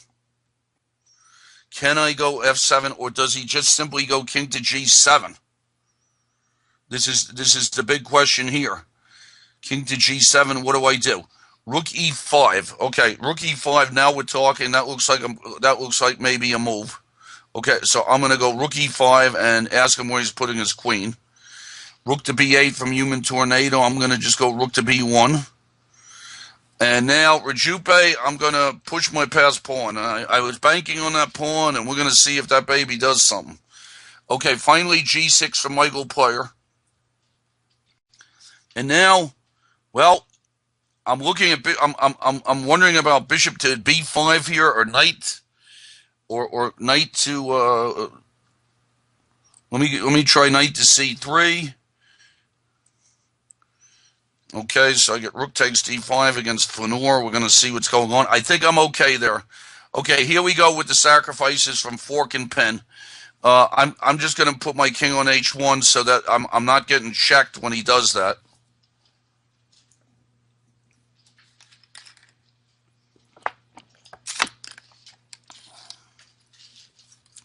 Okay, queen h6 from Dodgy. All right, now, the problem with the Dodgy is if I play f7, he's rounding up my pawn. I cannot allow my pawn to be rounded up. So it's my pawn is the only thing I got going for me, so I got to try queen to... I think I have to try queen to d6. Try and keep an eye on stuff. Okay, hold it. What's going on here now? With no main line.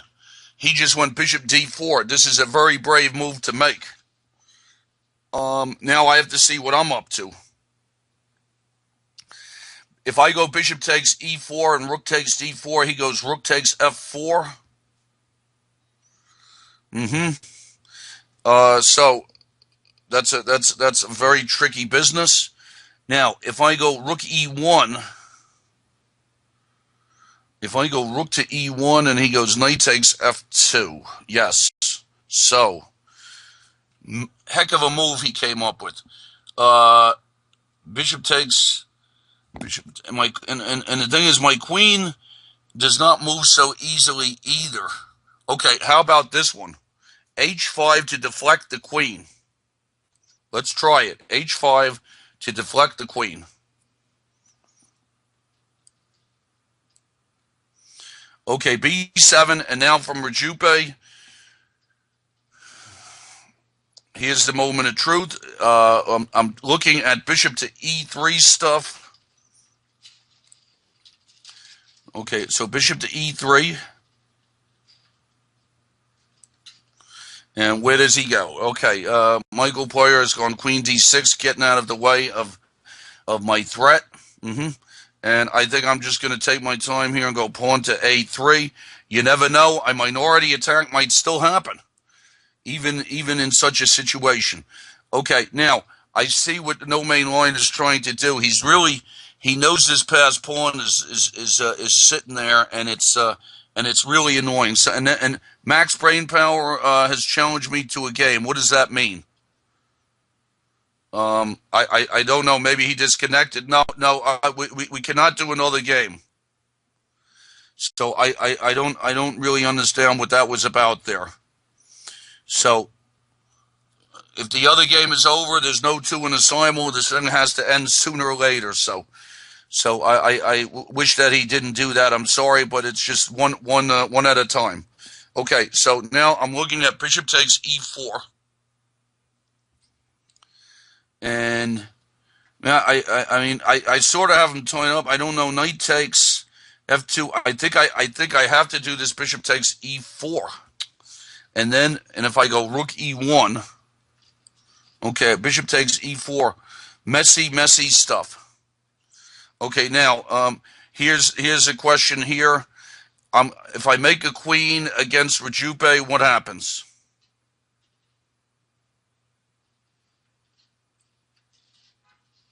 Rook takes, queen takes f6. Okay, so no main line. That c pawn is still there. So, what do I do here? I'm looking. Queen takes e4, c2, and I think that's trouble. So I'm looking at rook e1 to get out of the way of that. Maybe that's not bad. Okay, let me go rook to e1. Okay, now rook f7 for Donji, and now I'm looking to see how can I. He has no threats here. I think I have him tied up okay, and I'm controlling his queen okay. So if I play h3, let's say, can I just take it easy there? Maybe make a draw, hold up his pawns, and see what the story is. Perhaps that's going to be that'll be a situation. All right. Sykster's playing real solid moves. I guess I'll take on d7. A4 from Human Tornado, and now what's happening here? So I got the B file. He really can't contest. Can I go? I'm going to try to go f3 and bring my bishop back into the game. Okay, the Michael Player game has become a real ordeal with so much maneuvering, incredible maneuvering. Let's see. I've stopped his. I think I've stopped most of his threats. No 94 ideas are bothering me. Okay, now what's happening with Miniarchy? He's reached a solid position in this Budapest. Not bad. I don't think I can win. I think it's probably heading towards a draw.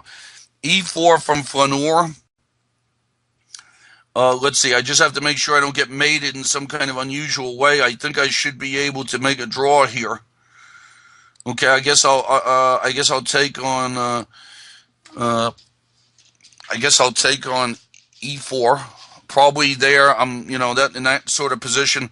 I think I'm trying to draw king to b8 from fork and pin, and I think I'm going to go c5 and send his bishop off so that there's no sacks.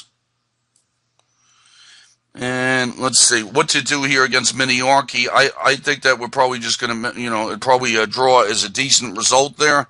Any tricks here from Lautze? Lautze is really walking the fine line here because, discovered attacks on his queen all over the place. What is wrong with knight to b6? What is wrong with knight to b6? Does that win something? I'm always telling my students, be careful when somebody's lining their rook up on their queen. You know what I mean? Because that's when the big trouble starts.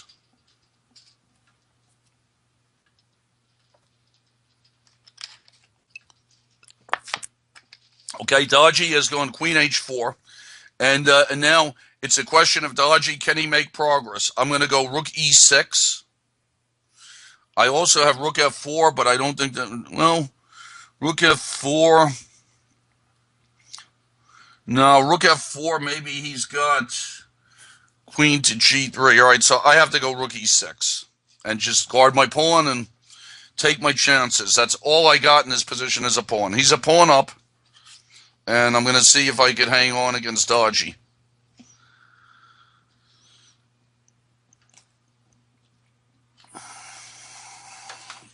Okay, rook takes e4 from Flaneur, and now I don't know. I mean, how I could take his c4 pawn and then bother f7 maybe. I don't know if I really believe that I'm going to win that. I mean, I seriously doubt it. So how do I want to do this? Can I just go rook to d2 maybe? Rook c2 and just take it easy, or does he have some bishop to d4 and runs my king around? Although I have e8 covered with my bishop, so that's good. I'm going to try rook c2. Knight b6 from Human Tornado. And now, with the Human Tornado, I'm wondering if ever there's a situation where I think I'm going to take it easy here and just go bishop to e1 and try and drive his knight out and just see how that goes. Okay, Sykster, is his bishop trying to get to f3? I'm just going to play f3 there and take my time. h5 from Michael Player. So he hits me on the other side of the board, and that looks like a pretty good move.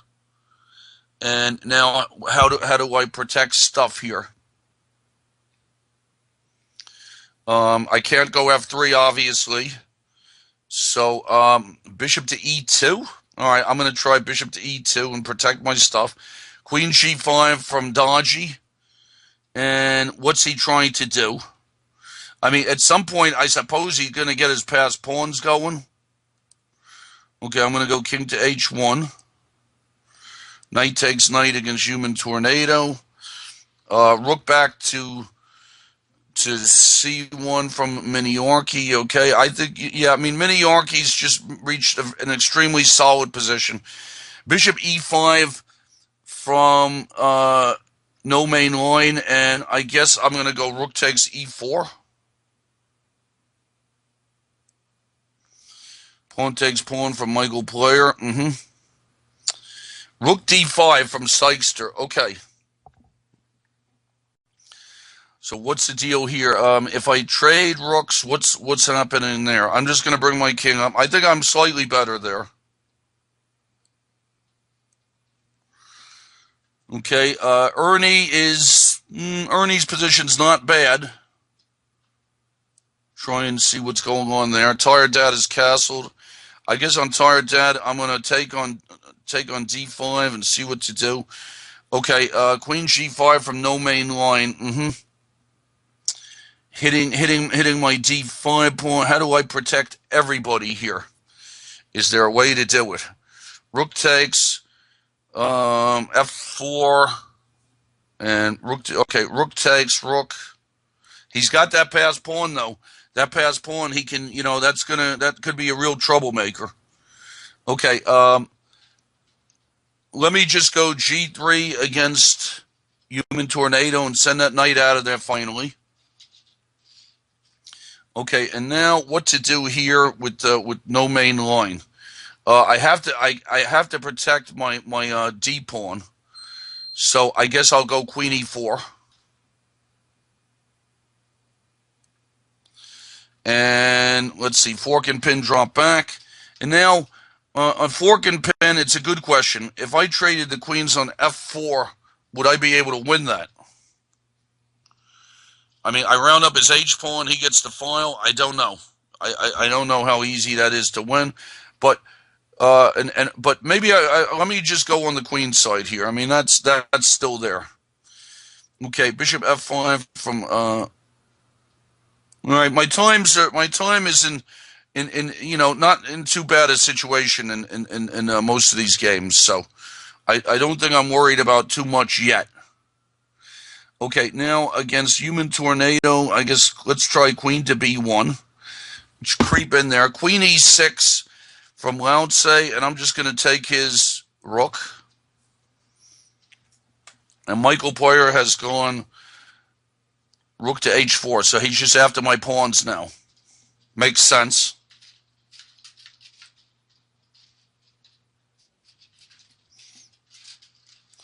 All right. Okay, now let's see what to do here against no main line. Trying to see. I wonder if I can pick apart at his past pawns a little bit here with maybe, I don't know, maybe with a3 or something like that. If I go rook h1, he might be able to offer trades of queens. That's a good question. He might be able to offer trades of queens no matter what, actually. So how to do this is an excellent question. Rook to d1. Well, you know, rook to d1. Having him take my rook and make him perpetual might be not a terrible thing, to tell you the truth. All right, rook to d1. Okay, a5 for Quam. All right, I'll take it. I guess now I didn't want that to happen because I was trying to get c5 in, so that was a little careless of me. So I have to take it. Let's see what's going on here. h5 from fork and pin, and I'm just going to continue with my stuff. He's continuing with his stuff, and we'll see what happens.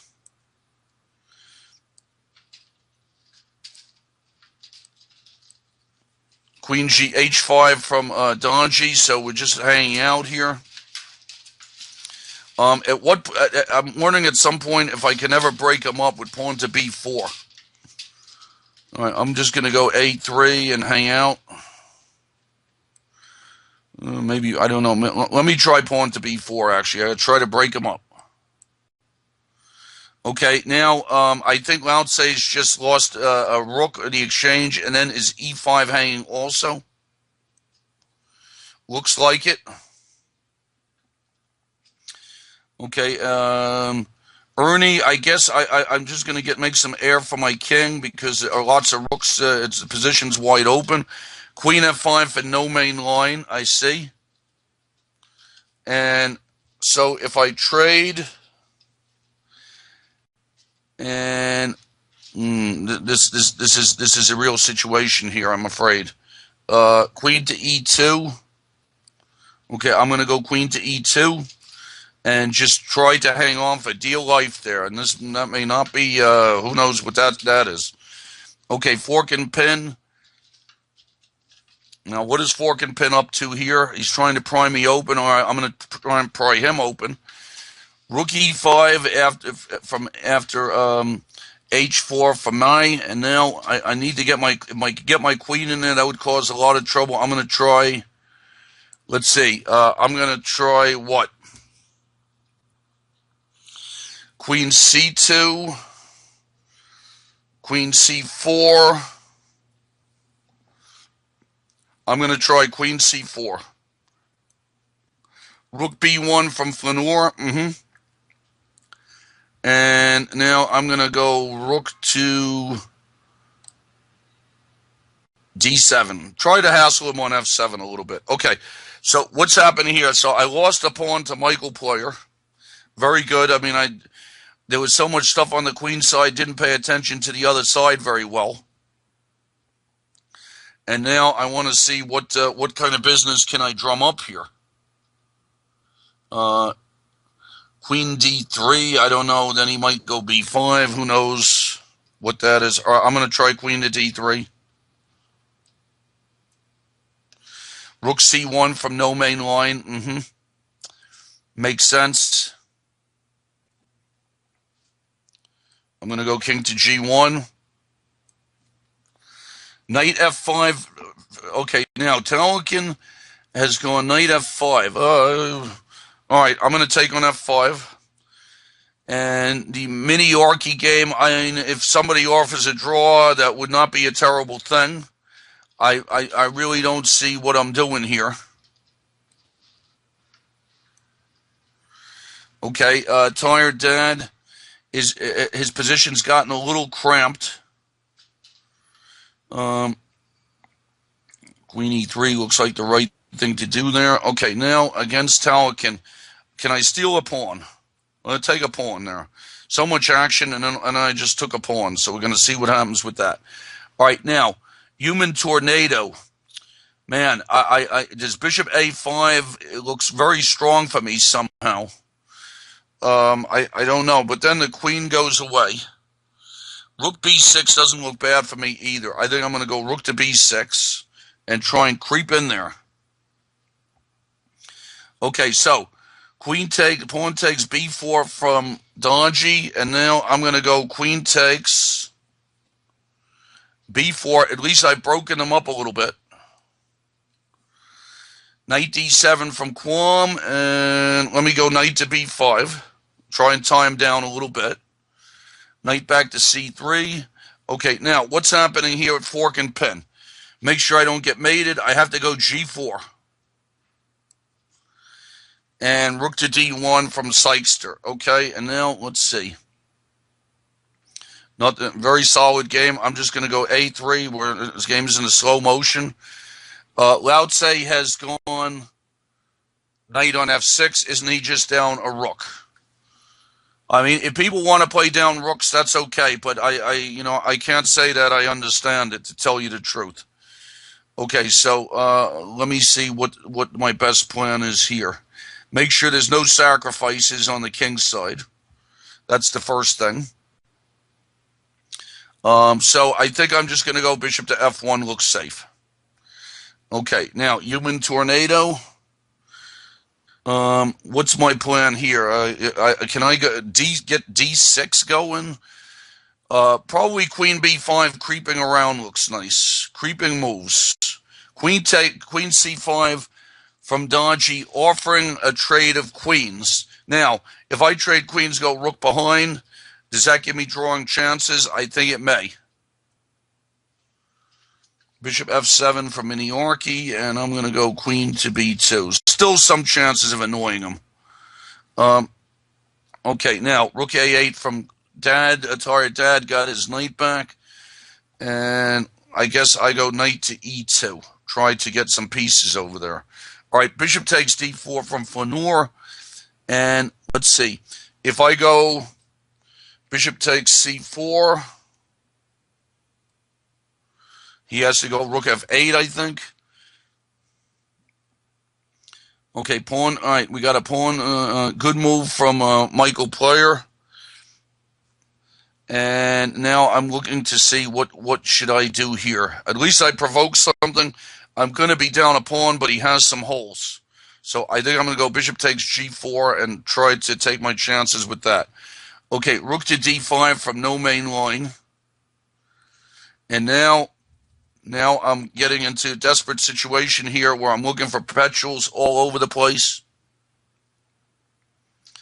He just wants to take my pawn, right? And if he takes my pawn, where how do I get out of it? Is there anything to do here? Okay, let's see. Offering. Let's see if I go. I don't want him to take the pawn with check, so king g2 doesn't make much sense. Rook d4, c2. King h2.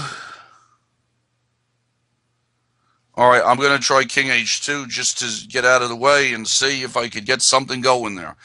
Rook e4 from the Madge 16. And if I go rook c7 check. Okay, an offer of a queen trade offer from Human Tornado. My pieces look pretty good. I think I should trade the queens. King g7 from Dodgy. Okay, now, in the Dodgy game, at what moment should I take the pawn? Okay, rook takes pawn now. Maybe I can do it now and make a draw. Maybe I can do it now and make a draw. Okay, now, against Quam, I would like to get the knight b3 in, and then get in a5 or something. But my pawn is hanging. But maybe I don't know, bishop h3. Does that distract him a little bit, or does he have knight f5? And I could go rook to e3 also and get rid of his bishop. I think I'm going to go rook e3 and get rid of his bishop. Okay, now bishop c3 against human tornado looks good.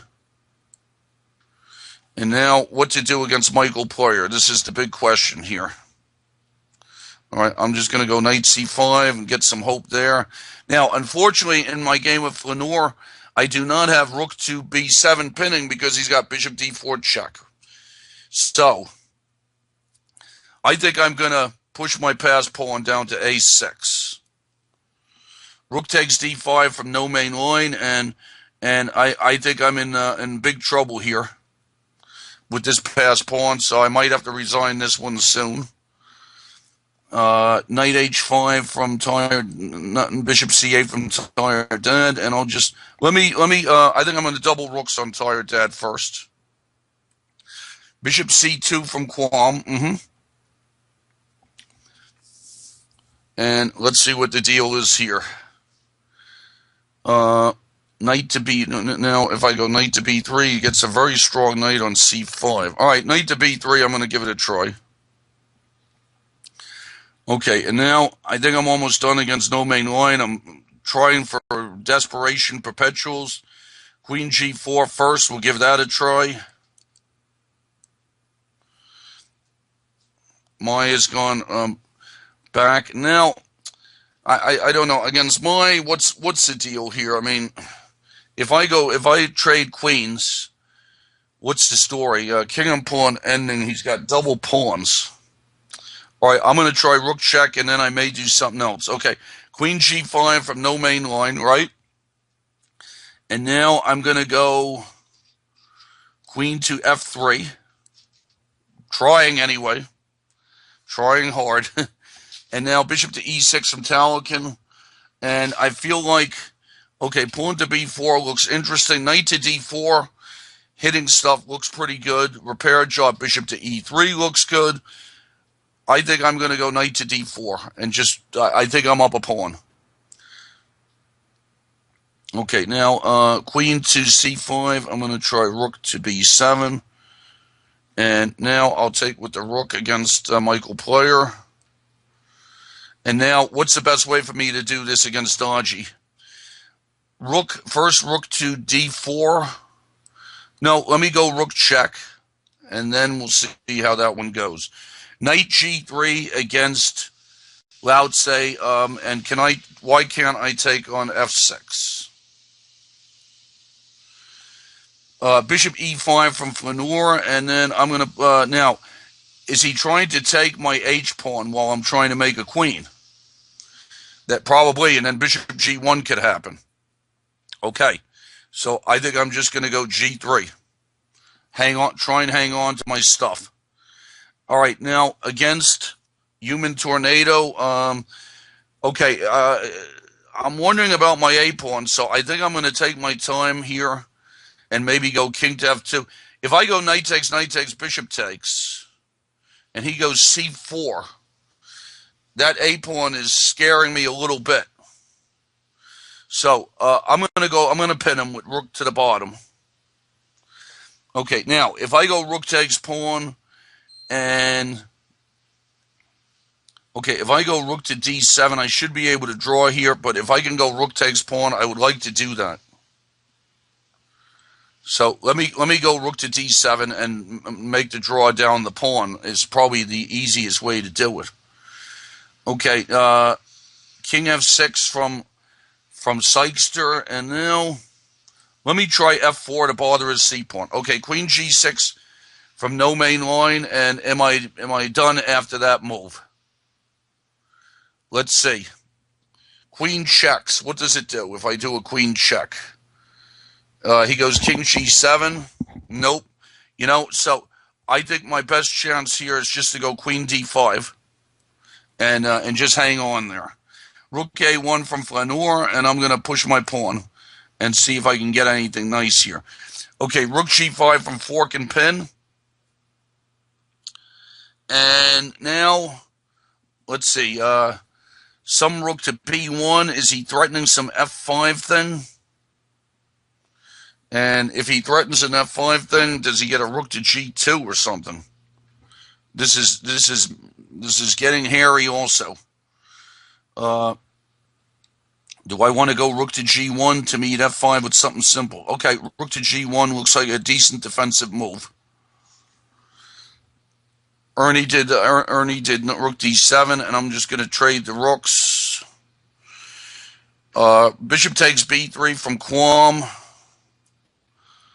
And now I have to see against Maj here. What's the deal if I go check? Queen check. I'm going to see what that does. F5 from Tired Dad. So he locks it. Now, if I take it, all right, I think I should open it. Queen d7 from Talikin, and I'm just going to play. I think I'm going to go bishop b5 and pin him over there and try and tie him up a little bit. King h7 from Human Tornado, and now if I go, let's see, if I go knight takes d6, he might have what? Well, I mean, I'm just going to, I think I could just take my time here and bring my king over. So I'm going to go king f2. Rook d1 from Ernie.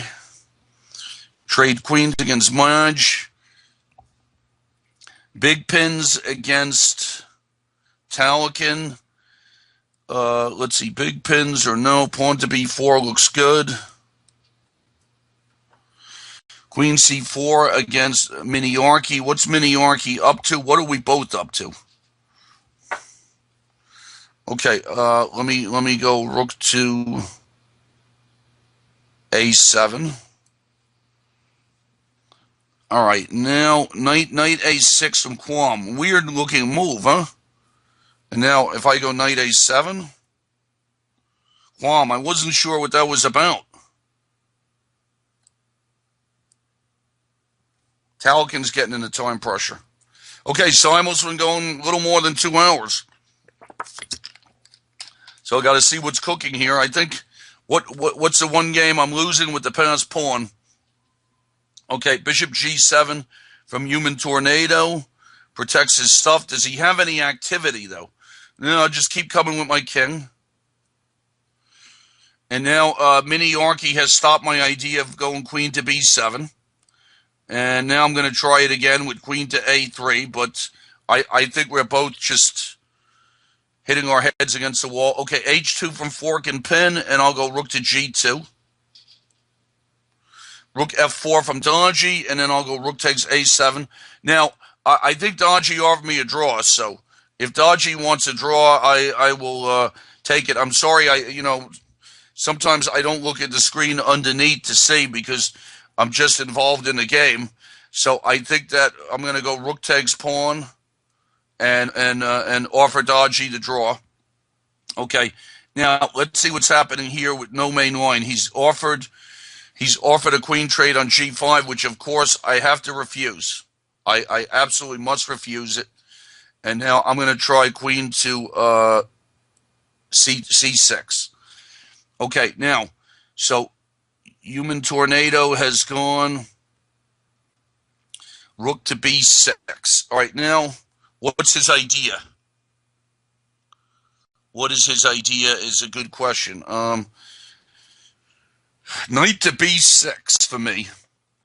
Don't know. Snatch some pawns, perhaps? Well, I think maybe I should just keep coming with my king. h3 from fork and pin, and now I think I'm just going to go rook to g3. A messy game that is. Okay. Now, rook a3 from Flaneur. And now, if I go a7, he jumps me. Is there any hope here to win? Let's say I play. Let me get my king out of the way first with king to g2, so that there are no checks. Okay, Tired Dad. I think I'm just going to take the c file. Dodgy Dodgy's does not want to draw, I guess, or what did Dodgy want to draw? I don't know.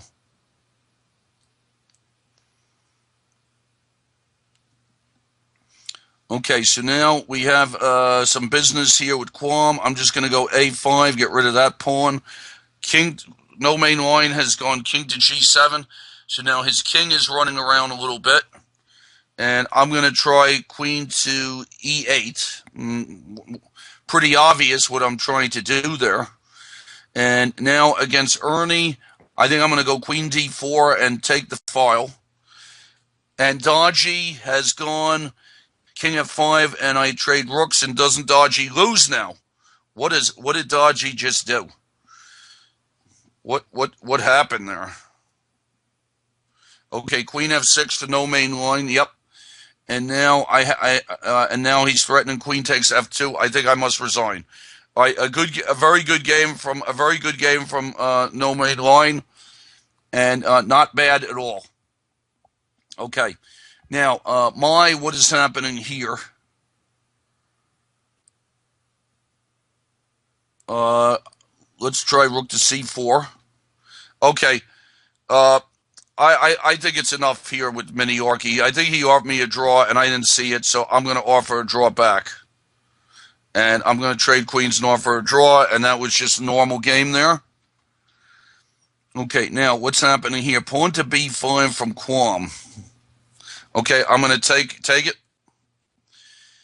Rook on G5, G5 against fork and pin. So now, with fork and pin, I think I could trade queens anytime I want. No, can I go rook to B1? F5. All right, I'm going to go rook to B1. That game got really more messed up than it should have. Okay, tired dad, do I have anything cooking here? Looking for some sacrifices, looking for some stuff here, looking to hit E6. Bishop takes G6 at knight E5 ideas, maybe. All right, that might be interesting to do. Put knights all over the face. Okay, king to D6 from Sykester. And I'm going to go rook to A6. Bishop F1 from Quam. Trade rooks against Dodgy. And what to do against Talikin to increase the pressure. Now, it's a very locked position, but I'm up something, huh? Let me just go, pawn to A3 and take my time here. Okay, Bishop F6 from Human Tornado, and I'll just go king to C2. I think king to C2, what it's doing is it's guarding some penetration squares. Okay, knight E4 from against Ernie, trying to get some mates going. King F2 from Dodgy, try and keep him from making a queen. Rook B8 from Sykester, and I'll bring my king over again. And Madge has gone A5. All right, so now I guess I go king to F3. King to G2, pardon. I'm a little ahead of myself. All right, and now what's happening here with Dodgy? A4. And just go. Maybe. Could it be that easy? All right, now, rook A3. Now I'm trying to figure out how to bother Flanor here. I mean, I do have this passed pawn, but I don't know where it's going. I'm going to try rook F2 and to make his bishop get off of that square. Okay, now we have Quam, and against Quam, you know, I'm sort of happy that I'm very happy here that I have a passed pawn now. So I just have to keep him from bothering me somehow. So I'm just going to go bishop takes, A6, try and trade down. Now, what is Dodgy trying to do to me with G4? Any tricks? No, I think I'm just going to go A5. I'm very close to queening. Bishop G7 from Human Tornado. He just seems to be hanging out now. And I'm going to go rook to B5 and bother a pawn. Okay, Quam. Now my next thing here is if I could trade some rooks. Let me try and trade some rooks if he would let me. That would be really nice. Okay, fork and pin. I'm going to go queen takes e6. Is that getting messed up too? Let me see. Pawn takes pawn. He goes rook takes.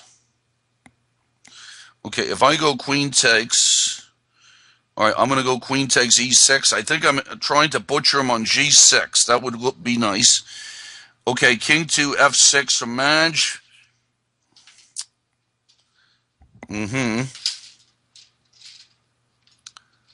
And what's going on there? If he gets that in, he's threatening king to e5.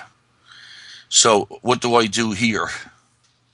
I mean, I could lose that pawn, probably still have some drawing chances, but maybe not so easy. Okay, I'm going to go king to f3. E5 from Ernie. And now I want to see against Ernie what's the right thing for me to do here. I think queen d6 looks good. F6 from Talakin. Wow. He's opening it up. All right, pawn takes. Okay, I made Flanor go bishop f6, and now can I go a7?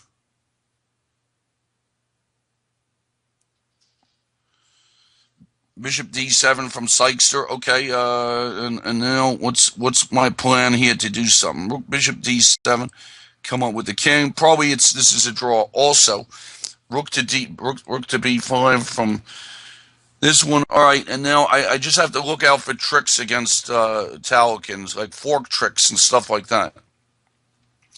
All right, rook g6 from fork and pin, and then I'll go queen to f7. Bishop g5 from Tired Dad. Tired Dad, is that a blunder? What happens on f4? F4 looks like the nicest one. Bishop f4 is nothing to complain about either because of that, but f4 winning material must be the right thing to do. Okay, d3 from Dodgy, and now how can he do something to me here? A6 again. Quam with king to f8, and now I'm very happy to go rook. Am I very happy to go rook to b4? I don't know about that just yet. All right, I'm going to go king to g2. Traded queens against Ernie, took back with a rook. This game, Michael Player, what's happening here? I'm going to try pawn to a4. Mix it up. I have to. Okay, f5. Human Tornado getting it's a little desperate. Feels like a little desperation there from him. And now let me see what to do. Knight to e3 to clarify. Yep, okay, knight e3 looks good. Trying to keep control. Okay, Madge. I'm going to try e4. King e2 must stop that pawn. h5 from Flanor, and now we got to see what is a way for me to make progress here. Bishop to d5.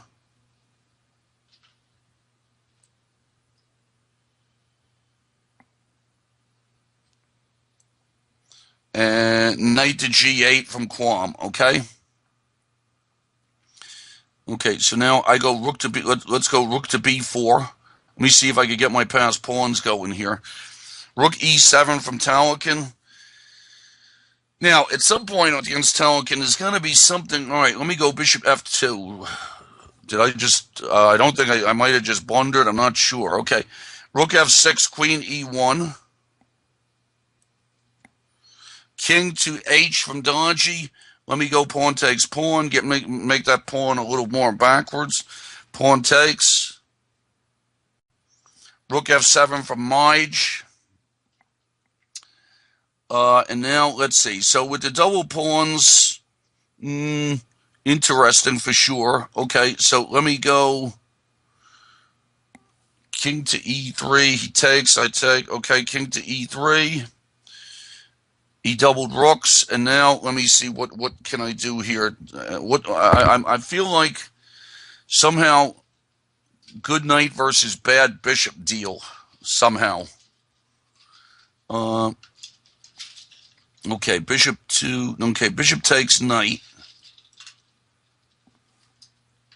And this is a very, very confusing deal here. Bishop takes knight, pawn takes. Trade everybody off. Well, no, I'm going to try bishop to d3. Okay, rook to. Ernie played rook to c6. Now his pawns get a little broken. So we'll see what we could do with that. Bishop takes f4 from Tired Dad, and that must just be over. Okay, rook a5 from Flaneur. And now my next job is, can I double rooks in some way? Can I double rooks on the 7th? Like rook to c2 and then rook down. Can I do that? And can he stop me? All right, I'm going to try rook to c2. H takes g4. I'm going to make a queen against Dodgy. And now, what's the way for me to do something here against Ernie? Ernie, let's see, knight c5, then knight b7. Okay, let's try that. Maybe start just hassle his pawns. Rook takes g3. Exchange sack. Oh, exchange sack from Michael Player. I missed that. Very good. So then he's getting bishop f5. That one I missed completely. So that was the bad one of the day. So let me see. Do I have anything to try? I'm just gonna try queen d2, and that one I just have to admit completely missed it. Okay, now what's happening here with fork and pin? Let's see. If I go, well, I have b6s now. I have d5s. Man, what is is d5 just a good move for me here? Okay, so Telekin, trading, some stuff here. Really don't know what the deal. I don't think I have any winning chances against Sykester. I really don't think so. So we're trying, but we'll see. Okay, now King f7. Now against Quam. Quam's lucky I didn't have knight to b4. I think, right? So let's see how should I do this now?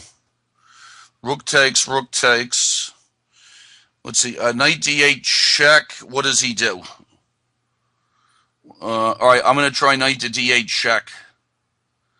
And then he's going to go king up.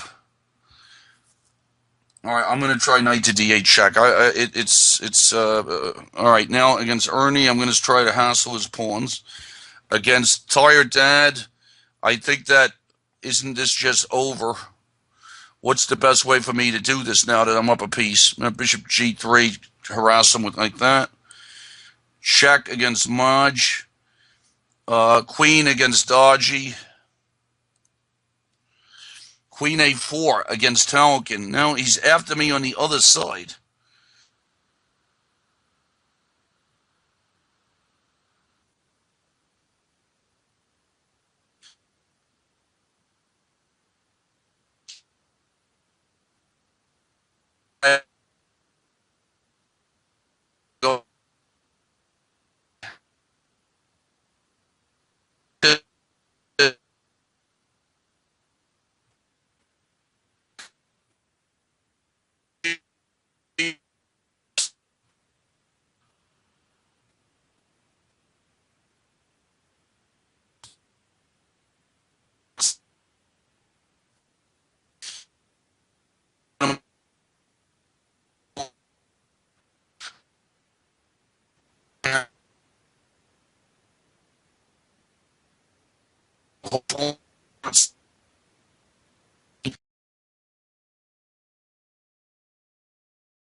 Yeah, Sandro.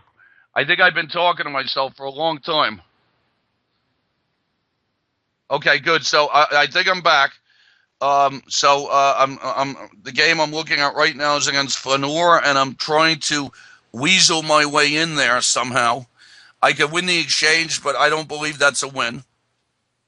So what I'm trying to do is I'm trying to get my rooks on the seventh, and and that's my deal here is trying to get rooks on the seventh, and I don't know if I'm able to, but I am trying. So rook f3. Now let's see what's happening with Ernie here. Knight c6. Um, it seems like it was a good simul. Some blunders, but overall not too bad.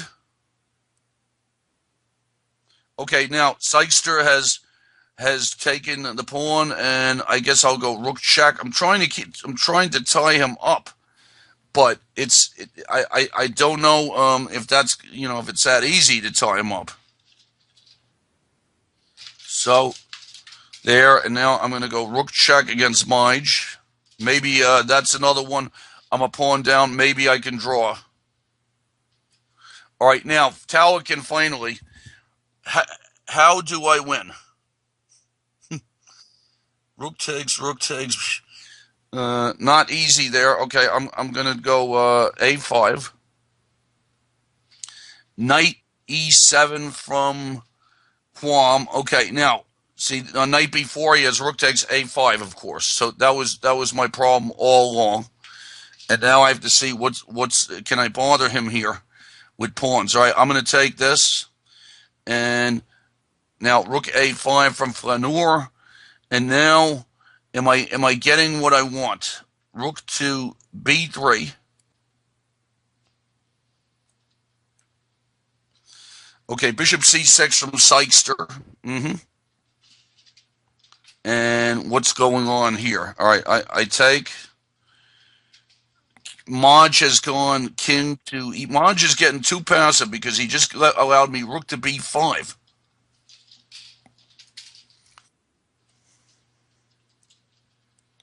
Okay, let's see now. Rook takes h7 is trying to draw. Ernie is it's probably just a draw. So I'm going to go pawn to b4 and offer Ernie a draw. And Ernie was a draw. So I'm not really sure what my score is in this simul, but not bad. I think there was only one game I didn't like the looks of, and I overlooked a rook takes g3 and a pin, bishop f5 pin. That was probably the only one that wasn't so good. Every other game was a pretty good game with a fight going on. I think Maj might have offered me a draw, but I have no idea what's going on in this. All right, now, so rook takes against Quam. Maybe I can draw against Quam, which would be a real achievement. Yep. He goes rook takes. I go rook takes, and 3-3. So not bad. I'm hanging on for dear life in a lot of these games. Okay, now all of a sudden Sykster's king has gotten really active. I didn't bargain for that. All of a sudden his king is walking into my position. It's gonna be a pawn massacre. I have to go rook to the 7th, and we're just gonna take each other's pawns, and who the heck knows how that turns out. But all I know is I got 5 over there, and he's got 4. He's got double pawns. My king is okay. And Sykster offered me a draw. Maybe against Sykster, I mean, if Mai wants to draw, let's see. I'm down a pawn against Mai, and he's tied up, but I don't see what I could do. So I think it's fair draw. A lot of rook endings today. A lot of rook endings. And sorry about that mechanical thing there. We Skype every now and then just runs out of steam. So my game was pretty solid. That was the Bogo Indian.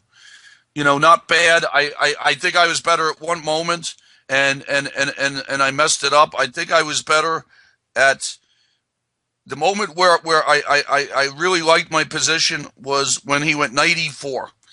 and knight takes bishop e4. I meant to go queen to d4, make him take, and I think I'm just better there because I get e4 and then I get nice control of the center. So, but I took on e4 by accident, and then that becomes a real situation. Okay, Sykester has gone rook to g8, and so what I want to do here is I just want to try and time up.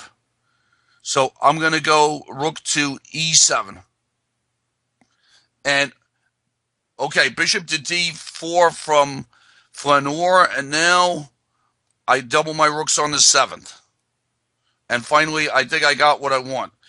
Sykester has offered me a draw. I'll offer him a draw back if he wants it. There's not much I could do. I'm just going to hang out. I guess I'm going to go rook over to b7 and just hang around. So, good simul, everybody. Fun simul. And I'm telling you, if this simul was tough and I had the white pieces, what's it going to be like next month with the black pieces? That could be some serious misery for me. But we'll see. I might have to prepare. It'll be fun though. That's for sure. If I could take g5, that's what I want to do. I think he must take on h4.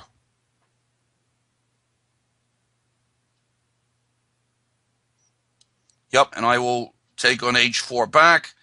I don't know. Should I do a discovery so that his king goes backwards?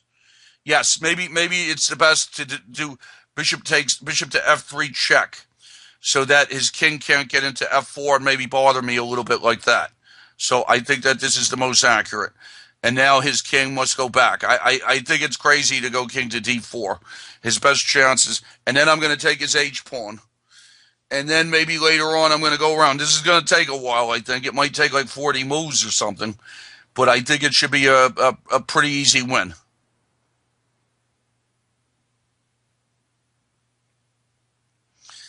And then we'll have, and then I'll see. I'll try to do a fast recap of each game. And it's a normal amount of time for a simul. Probably we're coming on about 3 hours, and good. I mean, people played very well today, and and I think it was only one game where I overlooked something. Yep, okay, and then I take back the all-important pawn. The lone pawn. And that is usually, I think that's usually enough to win with. And it's an h-pawn. So that means that, because it's an h-pawn, king and pawn endings are out for me. So it's not like I could sack my rook and bishop here. I'm going to have to do lots of organization here to take these things. So what can Flaneur do here? He I don't blame him for playing it out. He could just play it out and see, because it's an ordeal for both sides. Although white feels like he's going to win, so white's having a little more fun than black. Okay, rook to e8, and now I just want to make sure that no weird. You see, look, if I did bishop takes h5 here, maybe he has rook e5 or something, right? I don't want to get involved in that. So I'm going to go rook takes h5. No rook trades. That's the one thing for white. So if there was some weird thing where a rook got traded, that would be not good. Wrong color h-pawn. So that's what that's about. Okay. So he went rook up, and I'll go rook h6 check. Just keep the rooks on and try and make some progress. Bring my king up. Maybe push. Okay, and now I'm going to go all the way over.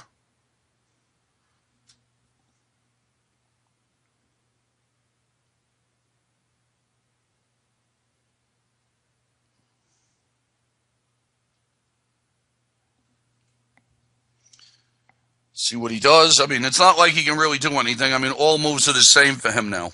Just some hanging out move with the rook. Maybe a pawn move, although I don't know. There was a rook and bishop against rook that Joel got against Irina Krush at a tournament in Canada. And Irina Krush had an F pawn, and Joel said that she lost it, but he said that probably she was able to keep it. And And maybe in this case, Flanor could have the same kind of thing. Maybe there's some way for him to keep this, and then I have to see, what the progress is. Yep, offering another one, and I'll try to tie him up.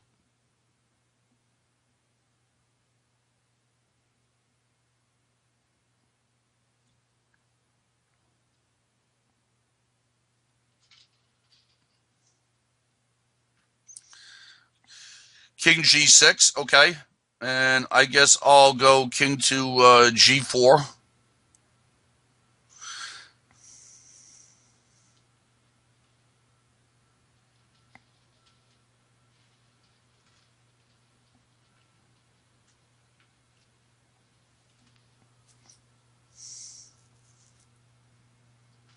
King back, okay.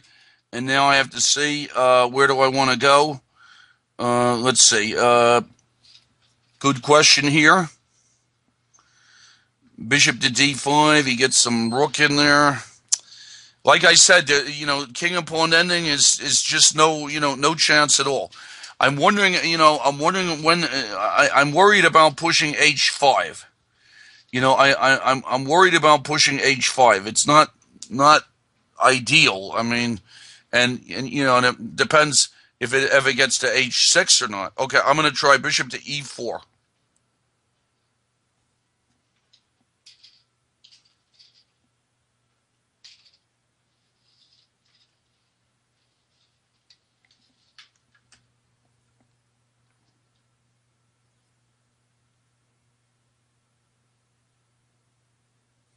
Okay, rook over. All right, now I'm going to try rook to A5.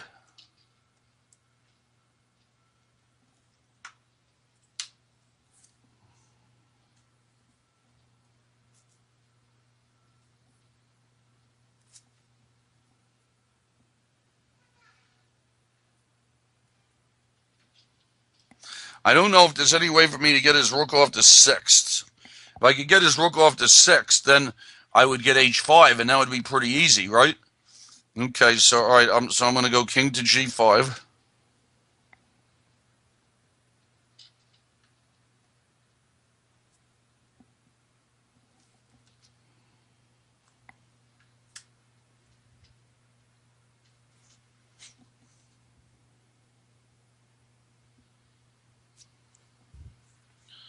So I don't think he should push his F pawn, but, because then I might get an H5 and a bishop G6 thing, something like that. So he should be careful about his F pawn. Maybe it just should hang out there. And then I have to see if there's any pin trick for me or something. Rook to the 7th. See, if I go rook to the 7th and bishop to D5, he just keeps his rook on the F file.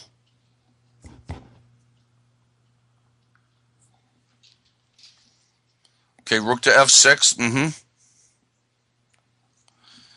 And now, is this where I want to go H5? Yeah, H5 will keep his rook on the 6th. So that's got to be the right thing to do. H5 that's got to be the absolutely correct thing to do. So his rook is stuck on the 6th.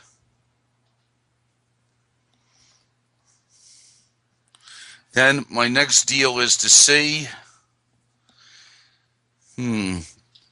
maybe get a bishop to G6 or something like that. And then okay, but if his rook leaves the 6th, then I should take the 6th with my rook. And then he's only going to get one check if his rook's on F1. If his rook's on F2, he gets no checks.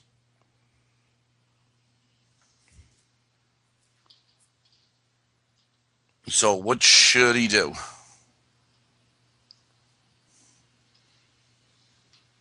I think I figured out the win. Okay, so that seems to be the win. And then if his rook is away from the 6th and H6, he mating threats. So he's going to need his rook on B6 and B5 at the same time to make the draw, and I don't think that's allowed.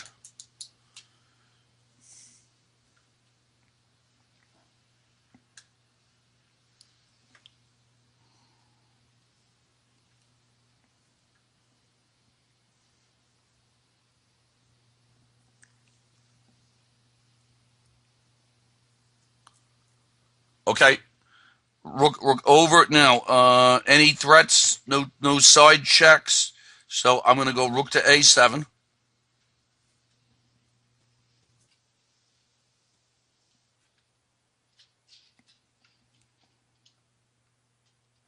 Where's he go? King f8. Only try. Yes. Okay. And now the easiest thing to do must be rook check.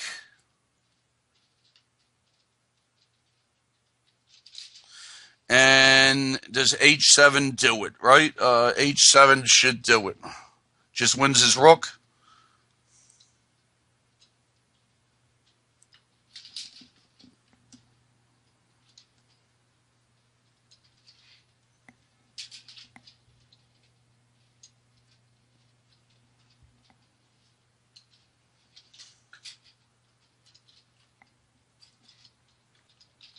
He can give a rook check if he goes rook h1. If he goes rook h1, I could be really greedy. Okay, tough game. Let's see. So in that one, that was the Benko Gambit with b6. I liked my position out of the opening. Against Donji, Donji's opening was a little bit weird, but pretty solid though overall. And he got to it should have been a drawn rook ending. And he offered me a draw, and I would have taken it. I didn't see it, but then he just made such a bad move that he let me my a pawn go out of control. Fork and pin, a usual messy game, but I felt I was on top from the opening. This one was a tough game with Sykster. I thought Sykster played very very well, defended well, and I thought that was probably just a normal kind of draw. Maj, I didn't misplay the opening on right here. If I went Queen D4, he exchanges on G2. I think it's a much better continuation for me than the game, and I think I would have an edge if that happened. But Maj defended well there, and that was a normal draw. Quam was just about to be better a couple of times. It was another game I was lucky to draw and get to this rook. And even when I went rook to C7. I felt like I was trying to draw this game so long that I didn't even realize pawns were even. I thought I was going to have to draw down a pawn. Ernie defended well. I think I might have missed some chances there, to get more than what I got out of the opening. Talikin just keeps playing these weird openings. You can tell that in the final position, he's completely tied up. And, and I think it's just a matter of time before I make the winning breakthrough. Michael Player played well.